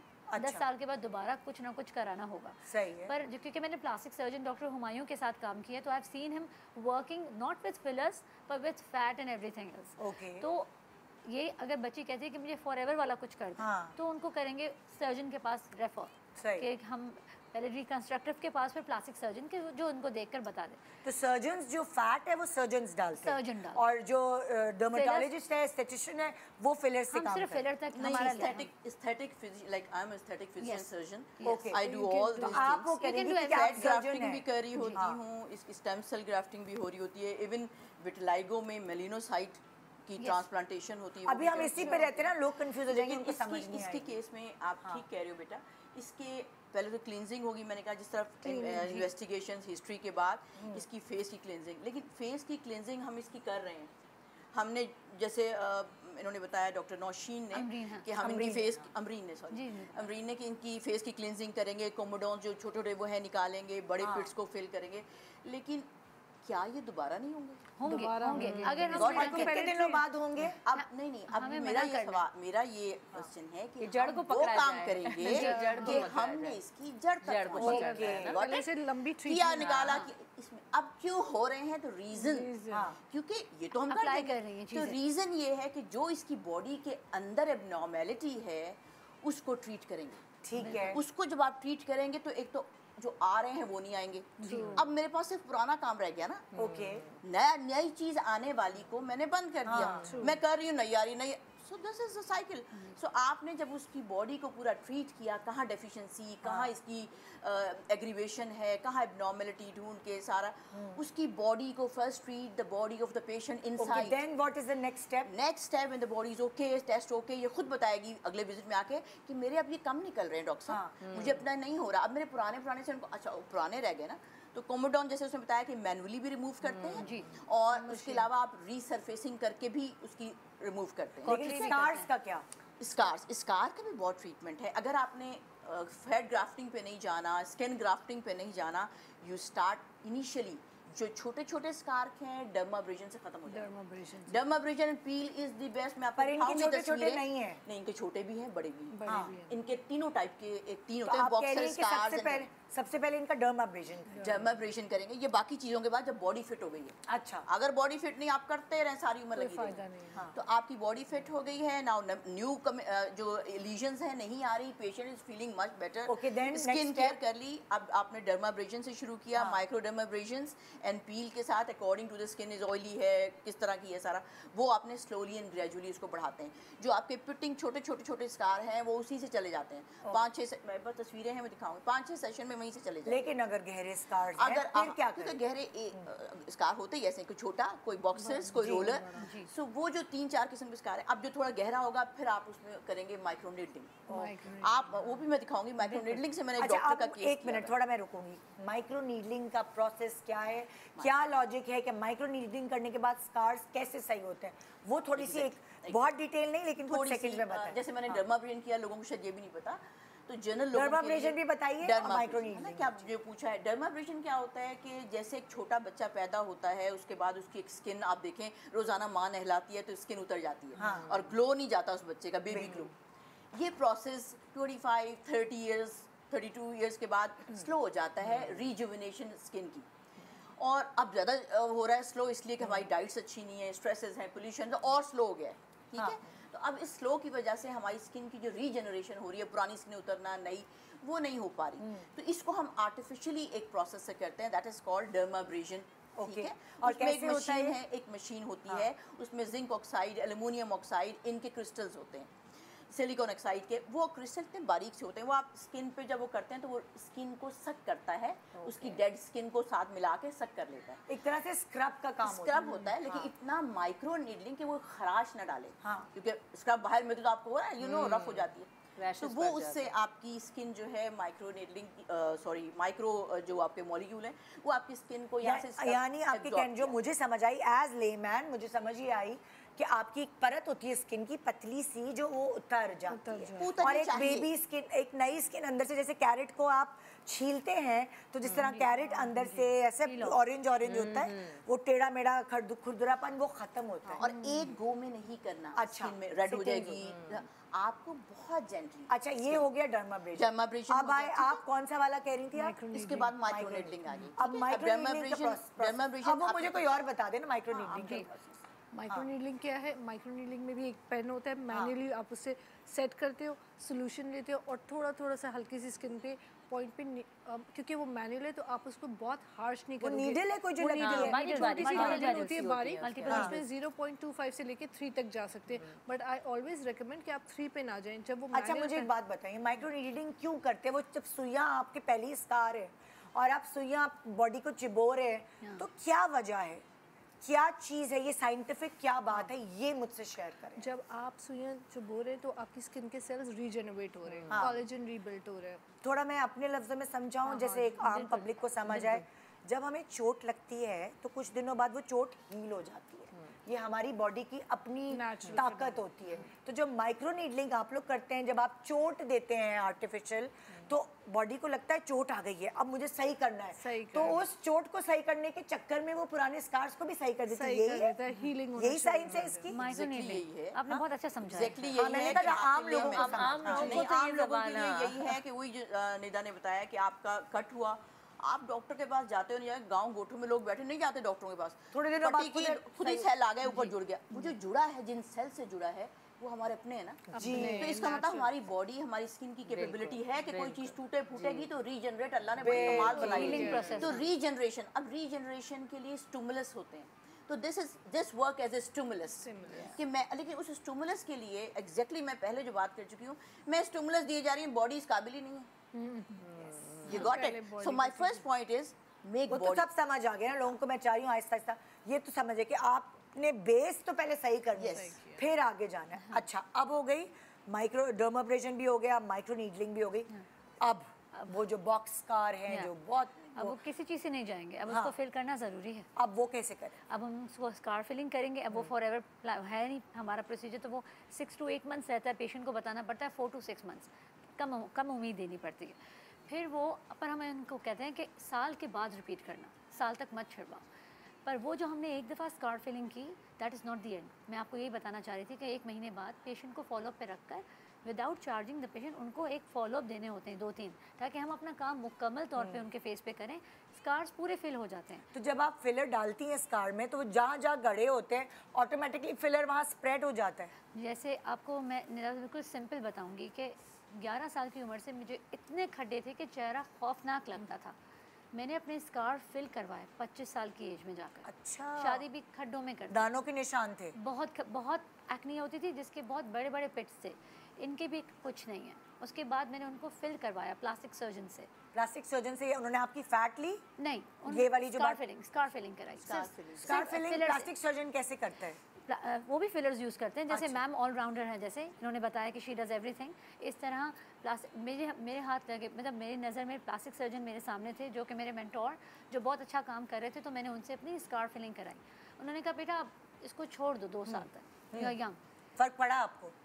फ़र्क इतना पड़ा कि मुझे यकीन ही नहीं आया, मुझे अपनी वो नई शक्ल नहीं समझ आ रही थी कि मुझे वो खड्डों वाली की आदत हम सोच भी नहीं सकते कि आपकी स्किन पे खड्डे होंगे, इतने खड्डे जो आप अभी हैं। नहीं, हम हकीकत अज्यूम बता भी नहीं रही। कर सकते माशाल्लाह। उसके बाद मतलब मेरा नाम मैंने बताया हुआ है काफ़ी दफ़ा कि मेरा नाम ही पिंपल गर्ल था, पिंपल गर्ल स्कूल में, जैसे बच्चे बुलिंग करते हैं ना इस तरह। फिर वो मैं शादी भी कर ली तो मियाँ मेरा इतना अच्छा इंसान माशाल्लाह कि वो मुझे कहता था कहाँ हैं खड्डे, हर वक्त इग्नोर करता था, कहाँ हैं खड्डे, खड्डे तो नहीं दिख रहे, मुझे तो दिखते थे।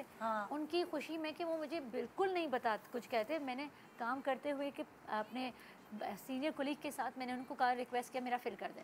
फिर मुझे वो नई शक्ल नहीं समझ आ रही थी, फुल फिलिंग के साथ, फ्लॉलेस वाली, कि ये तो था ही नहीं, मैं तो मोटी लग रही थी खुद को, पर वो मोटा नहीं था, वो फिलिंग थी। वो मर्ज हो गई तो मेरे हस्बैंड ने कहना शुरू किया ये तुम कराया करो साल में एक बार। He started liking that face.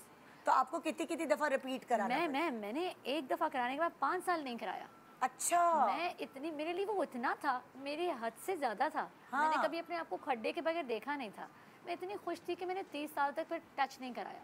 फिर मैंने 31 की एज में अपनी दोबारा फिलिंग कराई, बहुत खड्डे दोबारा हो गए थे। अच्छा। ये आते हैं, ये आते रहते हैं। मैं बताने का मकसद ये कि कराते रहना पड़ता है। Nothing is for ever, but you can delay your procedure. You don't have to come every 6 to 8 months. I love my program today. एक छोटा सा ब्रेक ले रहे हैं। ये चीज़ें तो इतनी सुनने को और समझने को मिल रही है।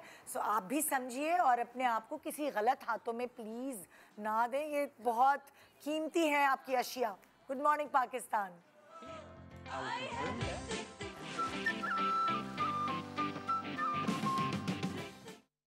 Welcome back. Good morning Pakistan. पिछला पूरा सेगमेंट दाने, उनके स्कार्स, उन सबको हमने कवर किया, अलग अलग प्रोसीजर्स बताए, ये बताई कि बेस से शुरू करें तो उसकी जो उसकी एम्पायर खड़ी होगी वो सही हो जाएगी।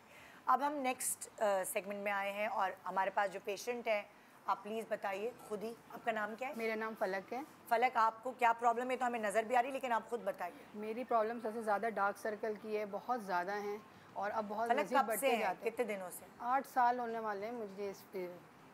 बहुत ज़्यादा है। मैं मतलब कहीं जाना भी होता है तो जाहिर सी बात है नहीं इस तरीके से जा सकते। आप देख सकते हैं कि मेरे डार्क सर्कल्स कितने ज़्यादा हो रहे हैं। पहले नहीं थे? शुरू में स्टार्ट में इतने नहीं थे। अब मतलब बच्चों के बाद जी, जब मतलब पूरी रात बच्चे सोने नहीं देते। अच्छा, आपको खुद को क्या लगता है कि क्यों मुझे लगता है कि मतलब मैं पूरी रात जागती हूँ, बच्चों की वजह से सोने नहीं देते बच्चे। जाहिर सी बात है, दोनों छोटे हैं, उनको देखना पड़ता है, पूरी जिम्मेदारी होती है, घर की भी जिम्मेदारी होती है, तो उस वजह से शायद हैं, क्योंकि पहले नहीं थे। शादी जब हुई तब भी नहीं थे? नहीं, बिल्कुल भी नहीं थे। घरेलू टोटके बहुत ज़्यादा किए पर मतलब कोई फ़र्क नहीं पड़ा। मैं 16 साल से मॉर्निंग शो कर रही हूँ, जिसमें मेरा एक बच्चा भी पैदा हुआ है, उसको मैंने मदर फीड भी कराया है, पर मुझे इतने डार्क सर्कल्स नहीं हुए। ये डॉक्टर्स हैं, ये भी बताएंगी। आप लोग तो पूरी रात पढ़ते रहते थे, आप लोग बच्चे हमारे भी हैं यार, जागे हम भी अब तो हमारे पोते वो मेरे साथ सो रहा होता है। सो बच्चे तो देखिए, एक बेटा डॉक्टर साहिबा, एक मिथ ये बना हुआ है और शायद हो सकता है रियलिटी भी हो। सारी औरतें समझती हैं कि हम डार्क सर्कल्स हमारे इसलिए हैं क्योंकि हम जागते हैं, हमें बच्चों की जिम्मेदारियां हैं और हम अपना ख्याल नहीं रखते, तो हमारे इसलिए हल्के पड़ गए। तो प्लीज़ इसके ऊपर बताइए कि क्या ये मिथ है कि या रियलिटी है, क्या है? पर अगर आप सारी रात जाग रहे हो, आई एम श्योर आप जब सुबह सोती होंगी तो आप अपने 5-6 घंटे सोती होंगी। जी जी बिल्कुल। बस फिर उसको आप समझे नींद आपकी पूरी है। तो फिर इसकी क्या वजह हो सकती है? वही, जैसे कि मैं चाहूँगी कि मैम से आपसे शुरू करते हैं हम। इसकी सबसे बड़ी वजह जो है वो आपकी एग्जर्शन, ओवर एग्जर्शन। ये मसल्स हैं, स्किन है, इसमें ब्लड वेसल्स हैं, एक ऑर्गन है। अच्छा डॉक्टर साहिबा, सॉरी, टेक्निकली आपका माइक उधर लगा हुआ है, तो मैं कोशिश करूँगी आप कैमरे में बोलें, क्योंकि आपकी आवाज़ फिर उधर, आपका माइक इधर लगा हुआ है। ओके। अच्छा, आपको आदत पड़ी ना ओपीडी में पेशेंट देख के। तुम आगे सामने बैठ जाओ, तुम्हें हिलवाऊंगी। बिकॉज मुझे होता है कि पेशेंट से आप हमें आदत नहीं है। बिल्कुल। सो उसमें ये बेटा ये होता है कि आपकी ये एक हर चीज़ हमारा एक जानदार हिस्सा है जिस्म का। ये एक जानदार हिस्सा है, इसके अंदर खून भी है, नसें भी, नर्व्स भी हैं, मसल हैं, फैट है, ऊपर स्किन की लेयर है। सो जब आप किसी चीज़ से बहुत ज़्यादा काम लेते हो और उसकी न्यूट्रिशन उसको नहीं देते, उसका जो प्रॉपर रेस्ट है या उसकी सर्कुलेशन में जो प्रॉपर हमारे काम करने में वो आता है, वो नहीं मिलेगी, वो सर्कुलेशन ब्लड वो डेड हो जाएगा, वो डेड हो जाएगा, ख़राब होगा, सब कुछ होगा। इवन मैं आपको ये बताऊं कि आप महीना भर आंखें पट्टी से बांध दें किसी इंसान की, आप महीने बाद खोलेंगे उसको सही नज़र नहीं आएगा, क्योंकि यूज़ नहीं हुआ और वो अपने जो फंक्शन नहीं कर पा रहा। सो ये भी एक पार्ट है जो फंक्शन नहीं कर पा रहा, तो इसके पीछे रीजंस है, जैसे आपने 8 साल के बताया। सो रात का जागना is not that reason, because वो हर मदर जागती है, जैसे हम सब माएँ भी हैं, जागती भी हैं, पढ़ाइयाँ भी करी, अपनी जॉब भी करी, लेकिन अपने टाइम पर सो जाते हैं, ठीक है। लेकिन कहीं ना कहीं जिस जगह पे आपकी न्यूट्रिशन जानी है या जो ऑर्गन इसमें काम कर रहा है, मसल, स्किन, वो काम नहीं कर पा रही सही।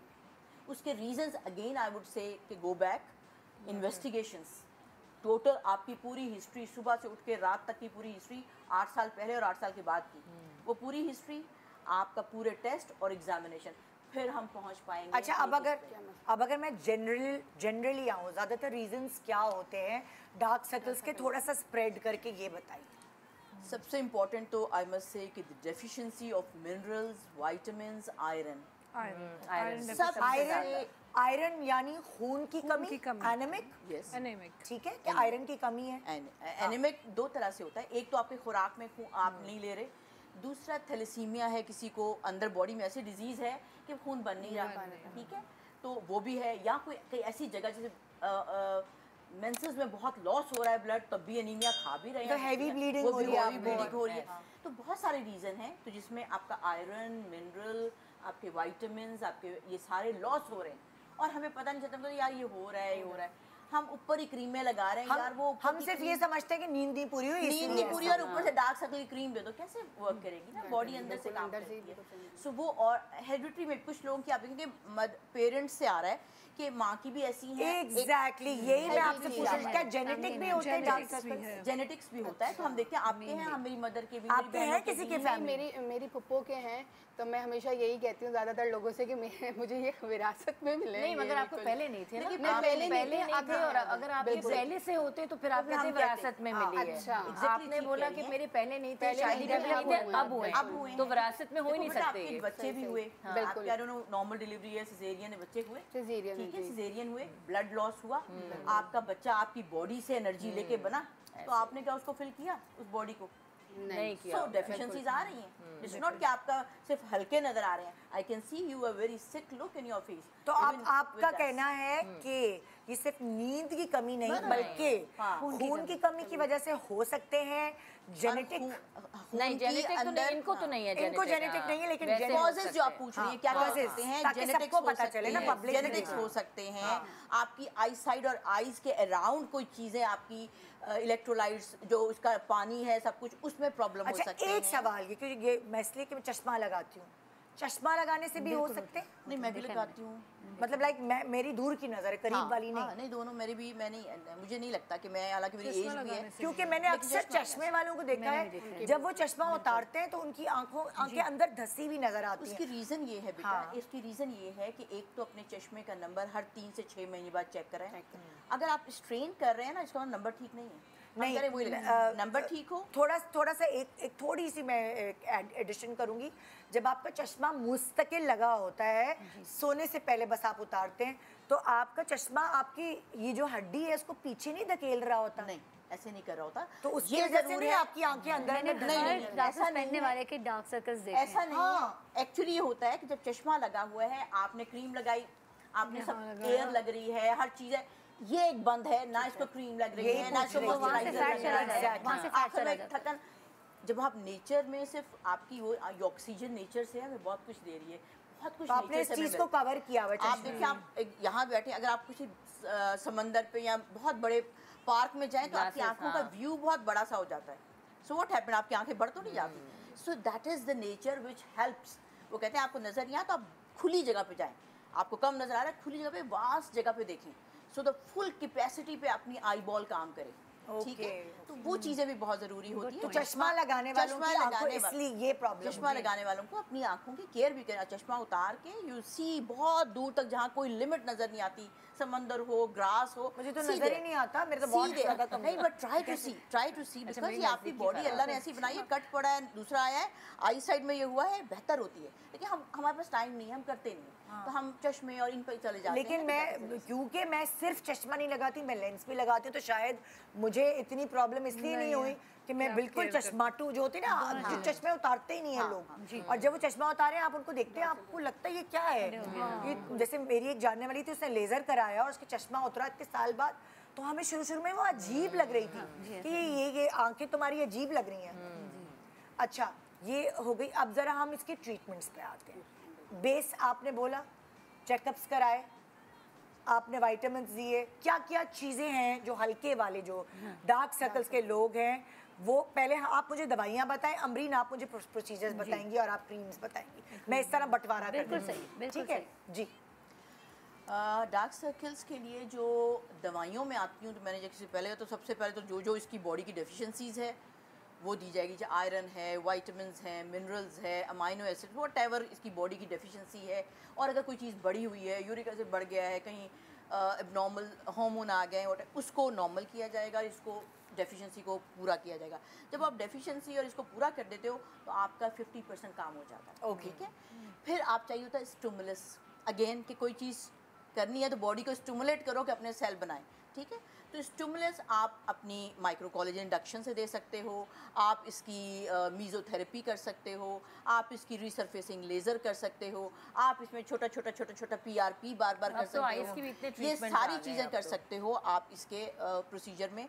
लेकिन वही बात कि ये देर पा या रिजल्ट ओरिएंटेड उस वक्त होगा जब बेस जड़ से पकड़ेंगे। अच्छा, कौन सी क्रीम्स हैं जो आप इसको मेंटेनेंस के लिए दे सकते हैं? देखिए, इनके केस में मुझे सबसे पहले ये लग रहा है इन्होंने टोटके कर करके अपनी स्किन को बहुत थिन किया हुआ है। ऐसा क्या आपने टोटके किए हैं? जी बिल्कुल किए हैं।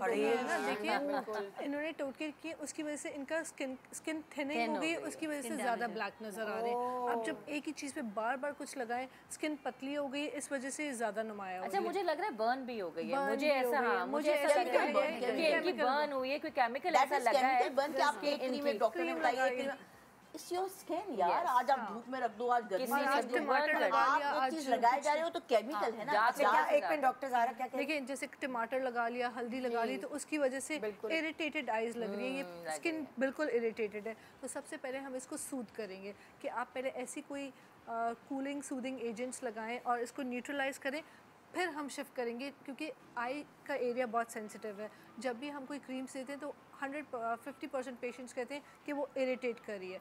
सबसे पहले आपको इस एरिया को थोड़ा माइल्ड करना है, इसके ऊपर मॉइस्चराइज करना होगा। कोई ऐसी क्रीम्स देंगे जिससे ये मॉइस्चराइज है, और उसको बिल्कुल टैप करना होता है। स्किन पे कभी भी आप हार्श नहीं हो सकते, आइज पे एरिया पे बिल्कुल माइल्ड जेंटली लगाना है, और टोटके बिल्कुल नहीं इस्तेमाल करना। अच्छा, अब ये क्रीम्स की बात हो गई, टोटकों से अभी मना कर दिया क्योंकि उनका काम खराब हो चुका है। कौन, मैं इनकी नहीं पूछ रही, खाली मैं सारी पब्लिक के लिए पूछ रही हूँ। अच्छा, जो क्रीम्स नहीं, सॉरी जो क्रीम्स जो अगर क्रीम्स नहीं अफोर्ड कर सकते, वो कह नहीं हम कर ही नहीं सकते, वो बाद में करेंगे, बाद अफोर्डेबिलिटी की। मैं पहले इलाज मालूम कर लूँ, फिर हम उनको बताएंगे इलाज।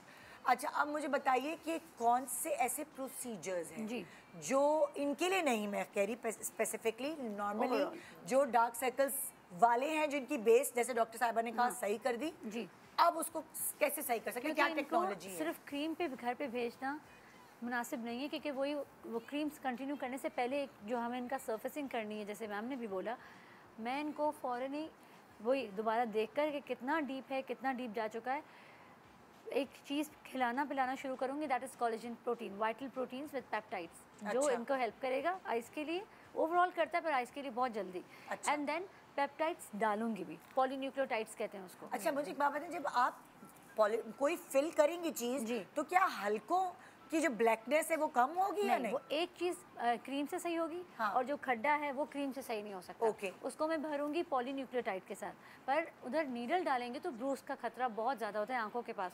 तो अब आ गए हैं कैंडिलास, इतने फाइन थ्रेड नीडल्स आ गई हैं जिसके साथ ब्रूस होने का खतरा नहीं होता। एक ट्रीटमेंट के बारे में मैं पूछना चाहूँगी, मैंने किसी डॉक्टर से पूछा था डार्क सर्कल्स का, तो उन्होंने कहा कार्बन डाइऑक्साइड का कोई आप लोगों के पास टेक्नीशियन आता है, कार्बन डाइऑक्साइड फिल की जाती है, पता नहीं है पुराना प्रोसीजर है, पूरी बॉडी वो कार्बन डाइऑक्साइड जब यहाँ डालते हैं तो पूरी बॉडी को पता चलता है कि अच्छा यहाँ पे ऑक्सीजन की जरूरत है, तो बॉडी की ऑक्सीजन जो है वो यहाँ तक आती है, कुछ ऐसा प्रोसीजर वो क्या है? It's not that ऐसा नहीं effective. पता It's मुझे, not effective because ऑक्सीजन आपको मिल ही रही होती है यार. Why this only?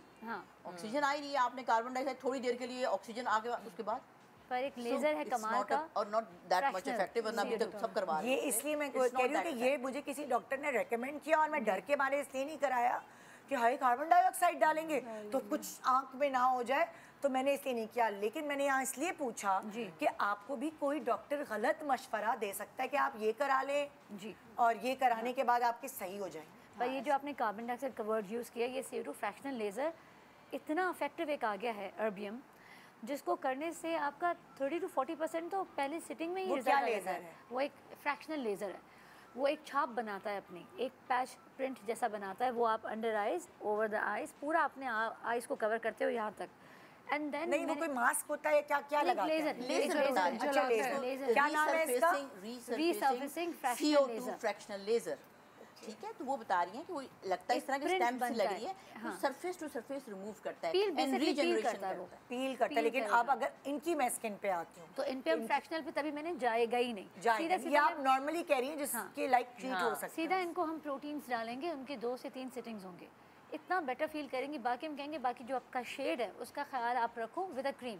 एक फिलोरेगा क्रीम, बहुत क्रीम्स है दुनिया में, बहुत है, पर क्योंकि यहाँ पे आवाम सुन रही है, फिलोरेगा एपी आई जेल मेरी ज़िंदगी की वो एक क्रीम है जो एक गेम चेंजर है, जो बाहर से मिलती है यहाँ नहीं मिलती, पर अगर वही बाहर से मंगा लें, 1 क्रीम इज़ इनफ, आपको सारा वक्त नहीं लगानी। अब हम आएंगे रबाब के सवाल पर। हाँ, रबाब ने बिल्कुल नस पकड़ी है पब्लिक की। जी रबाब तुम करो अब सवाल। वो मैं ये आपसे करना चाह रही हूँ कि हम इतने प्रोसीजर्स बता रहे हैं, बेचारे हमारी आवाम जो है जो देख रही है ज़्यादातर, वो ये कहती है कि हम इतने प्रोसीजर्स नहीं करवा सकते, हम इतनी महंगी, जैसे डॉक्टर अमरीन ने कहा कि आप ये क्रीम बाहर से मंगवा लें, तो एक हमारे पास वो ऑडियंस भी है जो वो क्रीम बाहर से नहीं मंगवा सकती और वो चाहती है कि हमें वो ट्रीटमेंट मिले जो हम इजीली अफोर्ड कर सकें और हमारे चलो इतना चेंज ना आए जितना हम आप लोगों के प्रोसीजर से आ सकते हैं। पाकिस्तानी दवाइयाँ बहुत सस्ती हैं और वो इम्पैक्ट करें उनके ऊपर, डॉक्टर भी बड़े सस्ते हैं, तो उन पे ये बात सही है, हकीकत ये बात हकीकत है। कभी खुदा ना खास्ता जाके अमेरिका में बीमार हो जाओ,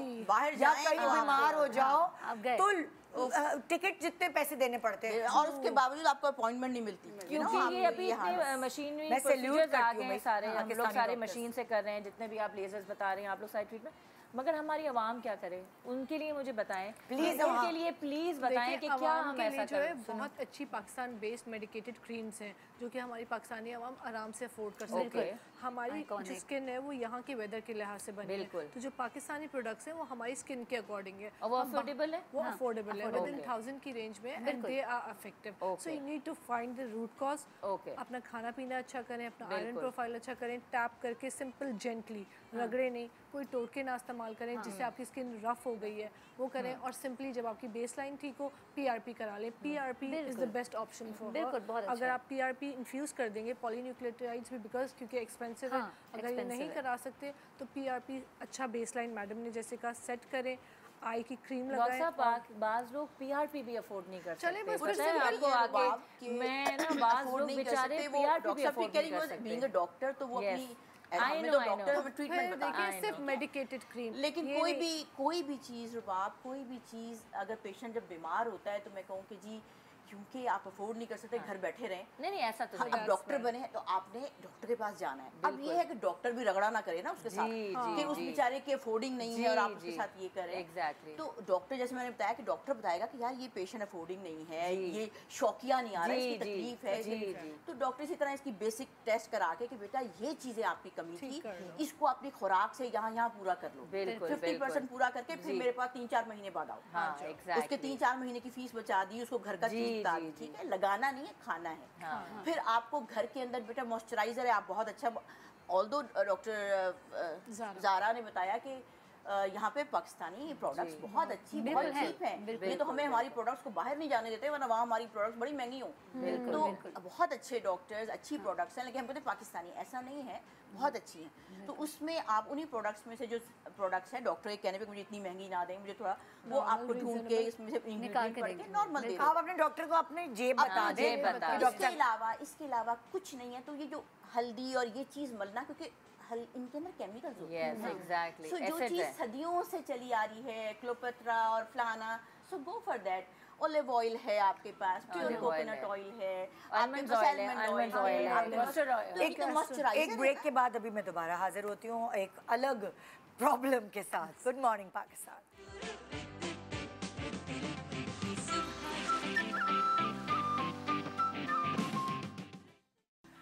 welcome back. Good morning Pakistan. अब वो लोग टीवी के आगे बैठ जाए जिनको बहुत शौक है कुछ चेंज करने का, कुछ बेहतर करने का या कुछ बिगाड़ने का भी। मैं यही कहूँ, बिगड़ भी जाते यू नेवर नो कि आपको लगता तो है उसके देख के, उसके नकूश देख के मैं ऐसे हो जाऊँ, मैं वैसे कर लूँ ये, लेकिन कभी कभार आप अच्छा करने के चक्कर में खुद बिगाड़ लेते हैं अपने आप। और यही ये सेगमेंट जो है इसको हम इन्हांस करेंगे इन चीज़ों को। जी, तो मेरे पास इस वक्त बैठी हैं सबा। और सबा बनाना या बिगाड़ना जो भी है तुम बताओ। फर्स्टली अस्सलाम वालेकुम टू ऑल। एक्चुअली एक ब्यूटी के हवाले से आपसे एक टॉपिक डिस्कस करना था कि मुझे लिप फिलर्स करवाने हैं, जो कि मैं आर्टिफिशियल पेंसिल से और लिप लाइनर उधर देखो वगैरह तुम, से देखो तो मैं- तुम इधर देखो, इनको ज़्यादा देखो क्योंकि तुम्हारा कैमरा वो है। तुम्हारे बाल माशाल्लाह, तुम अब बाल पीछे करो, पूरा मुंह कवर कर लिया, मैं तुम्हारे होंठ नजर नहीं आ रही हूँ। ओके, होंठ पतले हैं हाँ। उसके। तो मुझे जो है ये होता है कि मैं ये करवाऊँ और इसको एक्सपीरियंस करूँ, बट इशू ये है कि जितना हमने यूट्यूब पे और देखी हैं जो लोगों ने करवाए हैं, इतना हॉरिबल देखने में लगता है कि वो एक्सपीरियंस, तो हम डर जाते हैं समटाइम कि नहीं ये अप्लाई करना, लेकिन वो अंदर जो है ना एक है कि करवाऊँ इस चीज़ को। तुम्हारे कहने का मकसद है वो जो प्रोसीजर होता है वो तुम्हें Exactly. डर लगता है देखकर। कराते हुए। प्रोसीजर देखते हुए नहीं, तो वो जो जो- उसके आउटकम्स जो आ रहे हैं वो रिजल्ट कि बुरे लगते हैं। वो इतने अच्छे आउटकम्स बुरे ना नहीं हैं। लगे। आपको पता है वो अच्छा। इतना अनइवन हो जाता है और फिर देख के ही वो डर लगने लगता है कि जो अच्छा भला थोड़ा बहुत अल्लाह ने इतना अच्छा फेस बनाया तो वो भी वो खराब हो जाएगा। दैट्स व्हाई मैं ये आप लोगों से थोड़ा सा अच्छा, एक्सपीरियंस बैठी हुई है मॉडल, जरा पहले तुम शुरू करो कि तुमने क्या तुम्हारी जिंदगी का experience? मेरा भी इसी तरह का इशू था। मेरे लिप्स बहुत ज़्यादा पतले थे और काफ़ी टाइम तक तो मैंने ऐसे ही लिप्स पे, और वही इसी तरह मेरे अंदर भी खौफ था और एक डर था कि अगर मैं करा लूँगी तो मेरे फेस पे वो सूट करेगा नहीं करेगा या कोई गलत ना कर दे। तो फिर मैं बहुत एक अपने हमारे नामवर जो है यहाँ पे डॉक्टर तस्लीम नाखुदा, उनके पास मैं गई और मैंने उनसे डिस्कस किया। उन्होंने मुझे बड़ा तसल्ली दी। उन्होंने बोला कि ठीक है, हम है ना बिल्कुल आहिस्ता आहिस्ता लेके इसको चलेंगे, हम बिल्कुल तुम्हारा उस पर जो है फिलर इतना नहीं डालेंगे कि वो बहुत ज़्यादा वो हो जाए, तो हम आहिस्ता आहिस्ता करके जहाँ तुम कहोगी स्टॉप हो जाए वहाँ पे हम स्टॉप कर देंगे। तो मेरा अल्लाह का शुक्र एक्सपीरियंस अच्छा रहा। तुमने जब शुरू में डलवाए थे फिलर्स तो कम डलवाए थे? कम डलवाए थे। फिर आहिस्ता आहिस्ता बढ़ाती गई? थोड़ा सा, मेरा बहुत मैंने बढ़ाया ही नहीं। अच्छा। मैंने कोशिश करी बढ़ाने की तो वो नहीं मुझे सही लगा, बट वो फिर डिज़ोल्व हो ही जाते हैं। मगर ये है कि मैंने बहुत आहिस्ता आहिस्ता से, उन्होंने जैसे एक होता है 1 ml होता है तो उन्होंने ½ ml से शुरू किया कि आप ½ ml डालें, फिर उसके बाद 1 ml डालें, बस उससे ज़्यादा मैंने किया भी नहीं। तो वो इत्तेफाकन हो गया कि मुझे सूट कर गई वो चीज़ और लोगों ने मुझे कॉम्प्लीमेंट भी दिया, तो फिर मैंने उसको कंटिन्यू किया। थोड़ा फिर तो उन्होंने मैं मुझे कहा तुम्हारे था- अंदर कॉन्फिडेंस आ गया। हाँ, जो मैं भी इसी तरह लिपस्टिक बाहर लगा के बनाती थी और फिर वो फैल जाती थी, वो ऊपर वो जो ग्लॉस लगाती थी वो ऊपर चला जाता था, तो मुझे एक नई मज़ा आता था। बट जब मैंने करवाए तो फिर मैं सिर्फ ग्लॉस लगाया, मुझे अच्छा लगता था और सबने मुझे कॉम्प्लीमेंट भी एक तो अच्छा किया। वरना डॉक्टर साहब ने कहा था मैं इसको डिज़ोल्व भी कर दूँगी, अगर तुम्हें नहीं अच्छा लगेगा तो इसको डिज़ोल्व कर सकते हैं, तो मैं इसको डिज़ोल्व कर दूँगी तो तुम्हारी वही सेम शेप आ जाएगी, तो टेंशन ना लो। तो मेरा तो ये एक्सपीरियंस था। चलिए थैंक यू कि अच्छा, अब आप तीनों से मैं चाहूँगी कि कोई भी मुझे बताए इस बारे में कि अगर ये शुरुआत करें तो कैसे शुरुआत करें, क्या होगा, कैसे होगा? मैं ये कहूँगी जैसे लोअर लिप जो है इनका, लोअर लिप बेड अच्छा है, मतलब एक अच्छा डिसेंट साइज़ है। अपर लिप का क्या चक्कर है कि even if she is not talking तो दांत जब दिखता है ना, ये एक प्रॉब्लम है कि यानी कि जब ये मुंह खोलती हैं तो इनके होंठ गायब हो जाते हैं। आपके कहने का ये मकसद है। अंडर इन्वर्ट हो जाते हैं और जिसकी वजह से दांत ज़्यादा दिखते हैं। अच्छा। तो दांत भी उतने ही बराबर दिखने चाहिए जितना होंठ दिख रहा है। ओके। तो हम ऊपर वाला जो है बेड उसको कोशिश करेंगे, क्योंकि हम रखते हैं रेशो 60:40 का। ओके।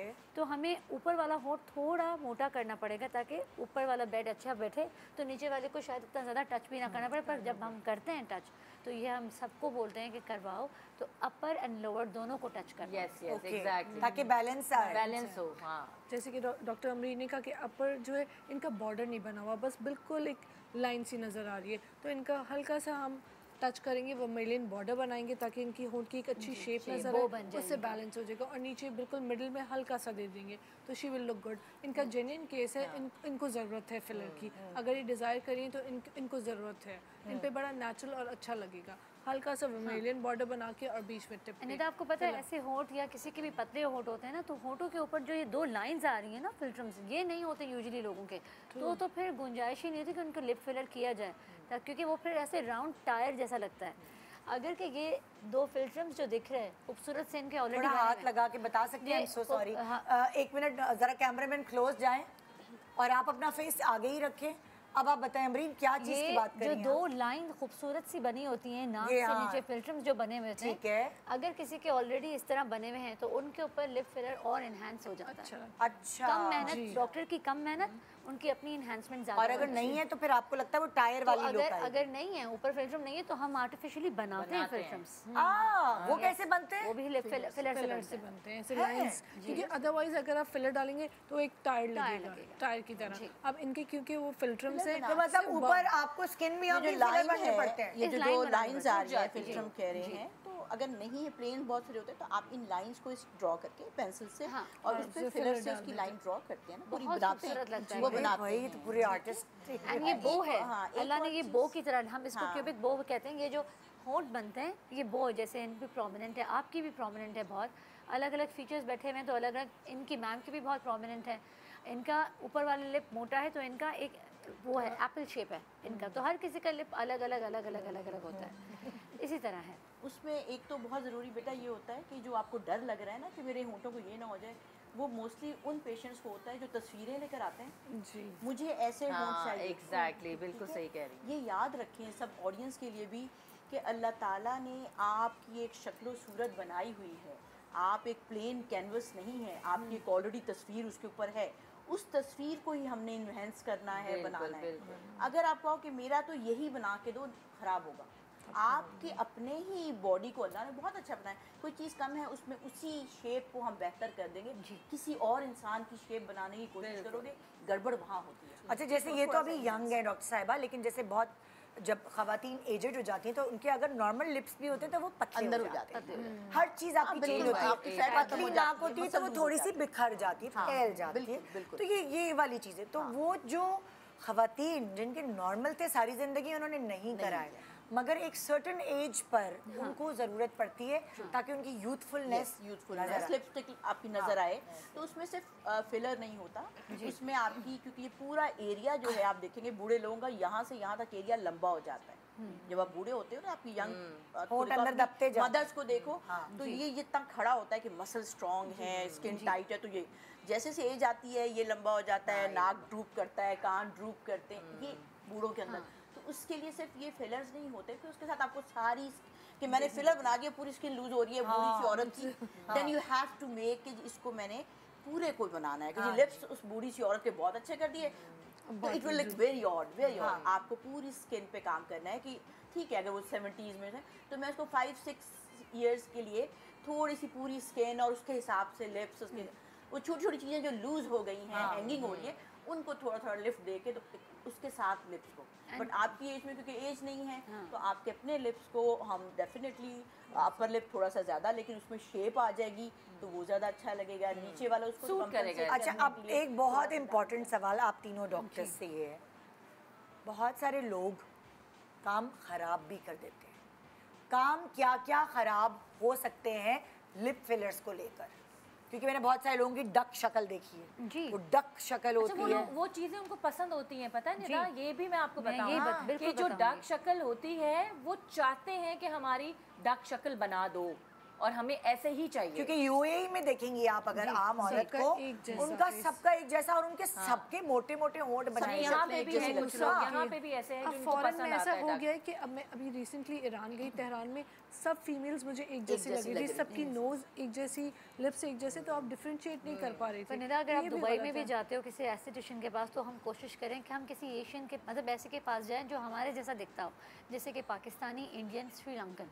अगर कि हम जा रहे हैं किसी इजिप्शियन के पास या किसी ऐसे डॉक्टर के पास जो ईरानी है, वो अपने फीचर्स सोचते हैं दिमाग में, वो वैसा बनाने की कोशिश करते हैं। अरबिक लोग सारे मोटे मोटे फीचर्स के साथ होते हैं, पर जो रियल अरब देखें, she is not that fat. तो वो लोग, पर वहाँ पे हमने दुबई में देख लिया, हर किसी को ऐसा फूला हुआ मोटा मुंह करा करा के आदत हो गई है। अब जो दुबई की निकली हुई औरत आती है ना कराची ईद करने, वो कहती है I have got 2 ml done, I want 2 more। 2 कैसे करेंगे हम?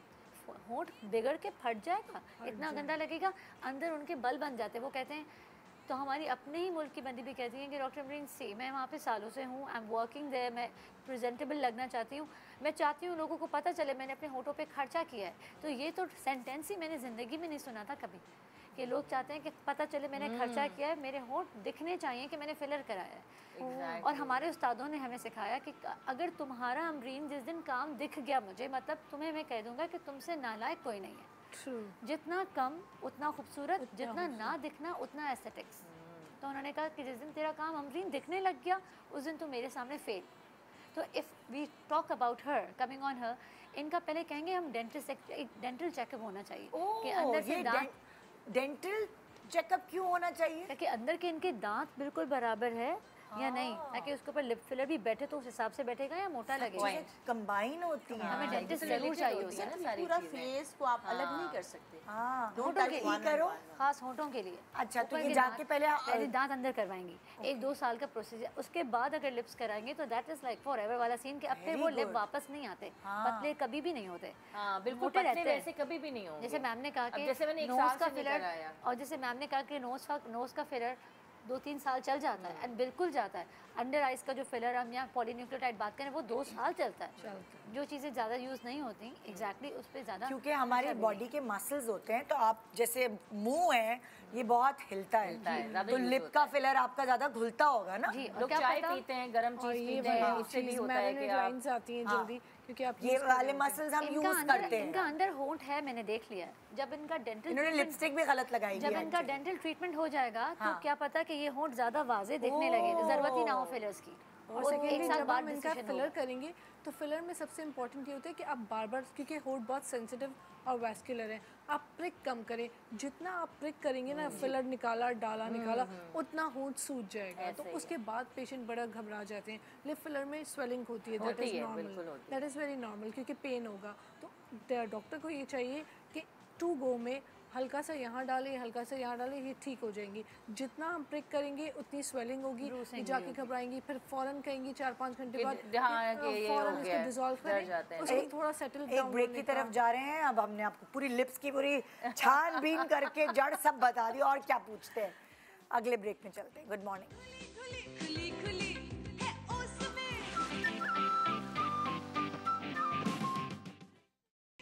Welcome back. Good morning Pakistan. So हम हर सेगमेंट में कोई ना कोई एक इम्पॉर्टेंट इशू जितना हम इस टाइम में कर सकते हैं वो कर रहे हैं डिस्कशन। अभी हमारे पास जो नेक्स्ट पेशेंट हैं वो हैं उरूज। जी उरूज, अस्सलाम वालेकुम। अस्सलाम वालेकुम। मेरा जो प्रॉब्लम है वो ये है कि तो मेरी डबल टोन स्किन है और मेरी फाइन लाइन है, बट जो मेरी डिज़ायर है वो ये कि जो आजकल बहुत ट्रेंड में चल रहा है कि नीलम ने एक सर्विस ली है, लाइक एक थेरेपी करवाई है जिससे उनका बहुत चाइल्डिश लुक आया है। ये आई थिंक इन्होंने अपनी शादी के टाइम पे उसी टाइम पीरियड पे करवाया था, जिससे उनका जो स्किन है वो बहुत चाइल्डिश लगे। चाइल्डिश कैसे? जैसे लाइक थोड़ी भरी भरी? उनका कलर तो ऑलरेडी बहुत फेयर है, बट उन्होंने जो थेरेपी करवाई है उससे उनका जो स्किन है ट्रीटमेंट है, जिससे उनका जो लुक है वो बहुत चाइल्डिश हुआ है, जो कि पूरा एक ट्रीटमेंट ही होता है। तो मैं भी अपनी स्किन पे वो ग्लो और वो जो लुक है वो लेना चाहती थी, जिससे थोड़ा सा स्किन ब्यूटीफाई लगे। अच्छा, मुझे ऐसा लगा कि उसने वेट गेन किया है थोड़ा ना, उसने वेट गेन भी किया है, और फिर अब जब नई नई शादी होती है तो उसका अपना एक ग्लो होता है, और एक मुझे ऐसा फील होता है, मे बी उसने कोई ट्रीटमेंट लिया, आई डोंट नो, बट मुझे ऐसा लगता है कि उसने शादी के बाद वेट भी गेन किया है और एक नई शादी का एक अपना चार्म होता अच्छा, है। वो क्योंकि वो काफ़ी डॉक्टर अमरीन जो है उनको काफ़ी वीडियोस वगैरह बना के देती है, तो सब ये समझ रहे हैं कि वो उसकी जादू की उसके फेस पे जो एक फुलरनेस जिसको वो बेबी लोग कह रही हैं वो आई है, वो आपका यकीन माने उन्होंने कभी फिलर नहीं कराया। जो आप चीक किसे कह रहे हैं ना, शी हैज़ बिकम हेल्दी, तो उन्होंने मुझे पिक्चर भी लगा देते हैं ना, she has put on weight. उनकी ममा साथ बैठी होती हैं, उनकी ममा ने कहा बस अमरीन ये मीठा खाती हैं, मीठा ज़्यादा शौक से खाती हैं, जैसे हम सब मीठा खाते हैं, वो थोड़ा ज़्यादा मीठा खाती हैं तो उन्होंने वज़न बढ़ाया, पर there is no filler especially from my side. लग रहा है अच्छा, मेकअप भी ऐसा है एक्चुअली, मैं बताऊं, इतना गाल पे शाइन किया हुआ है। हाँ, उन्होंने इतना ज्यादा इस पे हाइलाइटर लगा दिया है कि वो गाल अलग से ही उसका नजर आ रहा है और लग रहा है कि उसे चीक फिलर कराया है। इतनी खूबसूरत है वो माशाल्लाह, बगैर मेकअप और हंसी। ये मेकअप बगैर आती हैं, बगैर मेकअप के इनके पिंक और ऐसे उठे हुए चीक्स हैं। तो मैंने भी पूछा है उनसे, क्योंकि हम अपने पेशेंट से हिस्ट्री लेते हैं, जैसे कि आपने पहले क्या क्या कराया, उन्होंने कभी मेंशन नहीं किया कि मैंने कभी कहीं से कोई फिलर कराया। उन्होंने शायद वजन बढ़ाया है या शायद क्या। और आप लोगों को तो पता भी चल जाता है ना, जो फिलर्स कराए हुए होते हैं, आप लोगों से तो झूठ भी नहीं कोई बोल सकता कि हमने बोटॉक्स नहीं करवाया या हमने फिलर नहीं कराया, आप तो बता सकते हैं कि हमने भैया ये तो हुआ। जैसे ये बैठी हुई है अभी, मुझे तो इनका फेस भरा भरा ही लग रहा है। और ये जिस ट्रीटमेंट की बात करिए, मैं उस ट्रीटमेंट को इनको एक्सप्लेन कर दूं, ये एक्चुअली प्रोफाइलो की बात करिए। आजकल बहुत सारी प्रोफाइलो क्या चीज़ होती है? देखिए आजकल मॉडल्स आती हैं, उनके चीक्स थोड़े से कम होते हैं and they want a glass appearance. What is Profhilo? Profhilo आपकी स्किन को रीजेनरेट करता है। रीजेनरेटिंग पॉइंट्स होते हैं, 5 पॉइंट्स होते हैं स्किन पे। आप 5 पॉइंट्स पे वो पॉलीन्यूक्लियोटाइड्स हैं, वो इंसर्ट करते हैं, उससे आपकी स्किन पे एक ग्लासी अपीयरेंस, एक फ्रेश और एक प्लम्पी लुक आता है। पॉलीन्यूक्लियोटाइड्स अलग चीज़ है या प्रोफाइलो अलग चीज़ है, एक ही चीज़ है? Profhilo is collagen booster. What it does, it is a kind of filler, but it is not actually a filler. Filler नहीं है कि एकदम से डाला और आपका वॉल्यूम आ गया, बट वो आपके आहिस्ता आहिस्ता अपने अंदर जाके स्किन पे काम करते हैं, स्किन को यूथफुल और थोड़ा प्लम्पी ग्लासी अपीयरेंस देते हैं। लगता भी नहीं है फिलर कराया, और 5 पॉइंट्स पे इंसर्ट हो गया इसके डिफरेंट पॉइंट्स से, उसे ग्लासी अपीयरेंस आता है। पॉलीन्यूक्लियोटाइड्स क्या होते हैं? पॉलीन्यूक्लियोटाइड्स भी मरीन कोलेजन है, DNA बेस्ड है, उससे भी यही होता है, आपका कोलेजन रीजनरेशन स्किन की हो रही होती है। अच्छा। तो जो बिकॉज प्रोफाइलो, नीलम मुनीर के बाद बहुत सारे लोग आए कि मुझे जो है ना वो ग्लासी अपीयरेंस चाहिए, इवन मॉडल्स आपकी फील्ड के ना, तो फिर मुझे पता चला कि वो किसकी बात कर रहे हैं, प्रोफाइलो की बात कर रहे हैं कहीं से सुन के। अच्छा, अब नीलम ने जो भी मतलब मार्केट किया था वो एक्सोसोम्स को किया था। जी जी, और बाकी वो क्या और कोई चीज़ फिलर होती नहीं, है? क्योंकि कितना गलत लोगों ने बोला कि अमरीन ने क्या मतलब जो भी आपने हम लोगों ने ब्रेक में भी बातें की, ऐसा कुछ भी नहीं है। ऑनेस्टली मेरे पास रेगुलर आती, she is a good friend also, जिसे आपने बचपन से आप जानती हैं उनको। वक्त के साथ साथ इंसान बदलता है। yes, तो exactly. मैंने उनको वो पतला नहीं देखा कभी जैसे आपने उनको देखा है। मैंने उनको जब भी पाया है हमेशा उनको हेल्दी पर बड़ी यूथफुल प्यारी बैठी होती हैं विदाउट मेकअप, और इतनी मिलनसार है कि सबको जाके वैसे भी आप जैसे नॉर्मली नजर आते हैं तो 10 पाउंड इंक्रीज हो जाता है ऑन स्क्रीन। बढ़ता है तो अगर हमें नॉर्मली टीवी पे अगर हमें नॉर्मल आना है कि हम बहुत मोटे ना लगे तो हमें अंडरवेट होना पड़ता है ऐसे बज़ाहिर। तो बज़ाहिर कभी कभार आप जैसे होता है ना मॉडल्स को देखते हैं तो आप जब बाजार में मिलते हैं तो वो और अंडरवेट लगती है पतली, लेकिन वो स्क्रीन पर फिर वो बिल्कुल प्रॉपर आती है कि वाह हम इन जैसे हो जाए। पर जो लोग कह रहे हैं ना कि गोरी गोरी हैं, वो गोरी खुद ही हैं। गोरी तो वो पहले से और हर कोई जानता है, जो उनको जिन्होंने उनको नहीं देखा वो शायद और अज्यूम करते होंगे, पर जिन्होंने जैसे आपने देखा है, मैंने देखा है, बहुत सारे लोग बिल्कुल मैं वो गोरी एक बगैर मेकअप ही है, खूबसूरत तरीन खातून है और दिल की भी इतनी प्यारी कि वो खुद बताती हैं। मेरे पेशेंट्स को बैठे हुए बाहर लाउंज में बता रही होती हैं ये करा लो, एक्सोसोम्स करा लो, ये चीज़ें, मतलब वो खुद एक्सप्लेन कर रही होती हैं। तो she is a beautiful person inside out. मैं नहीं मानती कि उन्होंने कुछ ऐसा कराया है या क्या, लोग अज्यूम करते हैं, लोग अज्यूम करते हैं। खुशी का वो खुशी का वेट है। अच्छा, तो एक्सोसोम्स क्या होते हैं? इन्होंने बताया प्रोफाइलो, इन्होंने बताया पॉलीन्यूक्लियोटाइड्स, आप बताइए एक्सोसोम्स के बारे में। स्टेम सेल्स हैं, जैसे हमें मैम ने एक बहुत अच्छी आज नॉलेज दी, और पता भी होगा लोगों को कि नाव आज भी हमारी ज़िंदा है, वो रीजनरेट बहुत चीज़ें करती रहती है। तो यही होता है कि कुछ स्टेम सेल्स से मतलब कुछ ऐसे होता है। मैम मैं चाहती हूँ आप बताएं। मैं तो बड़ी बदनाम हो गई हूँ एक्सोसोम्स की बात कर करना मुझे लगता है। नहीं ऐसी बात नहीं है बेटा। मुझे तो अच्छा देखिए, इन्होंने कहा कि इनकी अनइवन भी है स्किन, वो है, वो डिस्कलरेशन है। तो क्या एक्सोसोम से ये डिस्कलरेशन वाली प्रॉब्लम सॉल्व हो सकेगी? एक्सोसोम एक समझे कि रिपेयरर है, समझे एक ऐसी ट्रीटमेंट है कि काफ़ी स्किन को भी रिजुविनेट करती है, जैसे मेसोथेरेपी करती है। पर एक्सोसोम्स का इसलिए इतना ज़्यादा नाम हो गया क्योंकि एक बहुत महंगा इंजेक्शन है जो आप बाहर के मुल्क उसको से यहाँ मार्केट आ रहा है। कर रहे हैं ताकि वो और ज़्यादा हमारे मुल्क में भी अगर माएँ दें अगर तो सस्ता हो जाए बिल्कुल। पर क्योंकि बाहर से आ रहा है तो महंगा है। वरना वही चीज़ है कि हम लोग जैसे बहुत पहले, मैम आपने एक बताया था मुझे ब्रेक में एक बात के, बहुत पहले हमारे एक रिलीजियस बुक्स में है कि इस नाव से बहुत सारी चीज़ें हमारी ट्रीटमेंट्स हो सकती हैं। स्टेम सेल से बहुत कुछ ट्रीट किया जा सकता है। बिल्कुल। और ये हमें लगता है कि साइंस में कि जी यूरोप ने एक नई चीज़ दरियाफ्त कर ली है, PRP स्टेम सेल। ये अगर आप इस्लाम में या मुस्लिम स्कॉलर्स में पुराने जाएं तो स्टेम सेल जो है वो, उसकी मैंने हदीस आपको बताई थी कि आपकी नाफ में एम्ब्लाइकल कॉर्ड में एक ज़र्रा है जी, ठीक है, जिससे आपकी ओरिजिन हुई है और होगी बनने के बाद, ठीक है। तो अब वो चीज़ उसको उस वक्त समझ नहीं आ रही थी, अब समझ आ रही है। Umbilical cord of the baby, जो माँ और बेबी के दरमियान कनेक्शन है, उसके सेल लिए जाते हैं। It is the most expensive. हम प्लांट्स बेस्ड, मेरीन बेस्ड ले रहे हैं, that is the most important and वो प्रीशियस होते हैं। वो आपको जहाँ भी लगाते हैं वो रीजनरेट कर रहे होते हैं।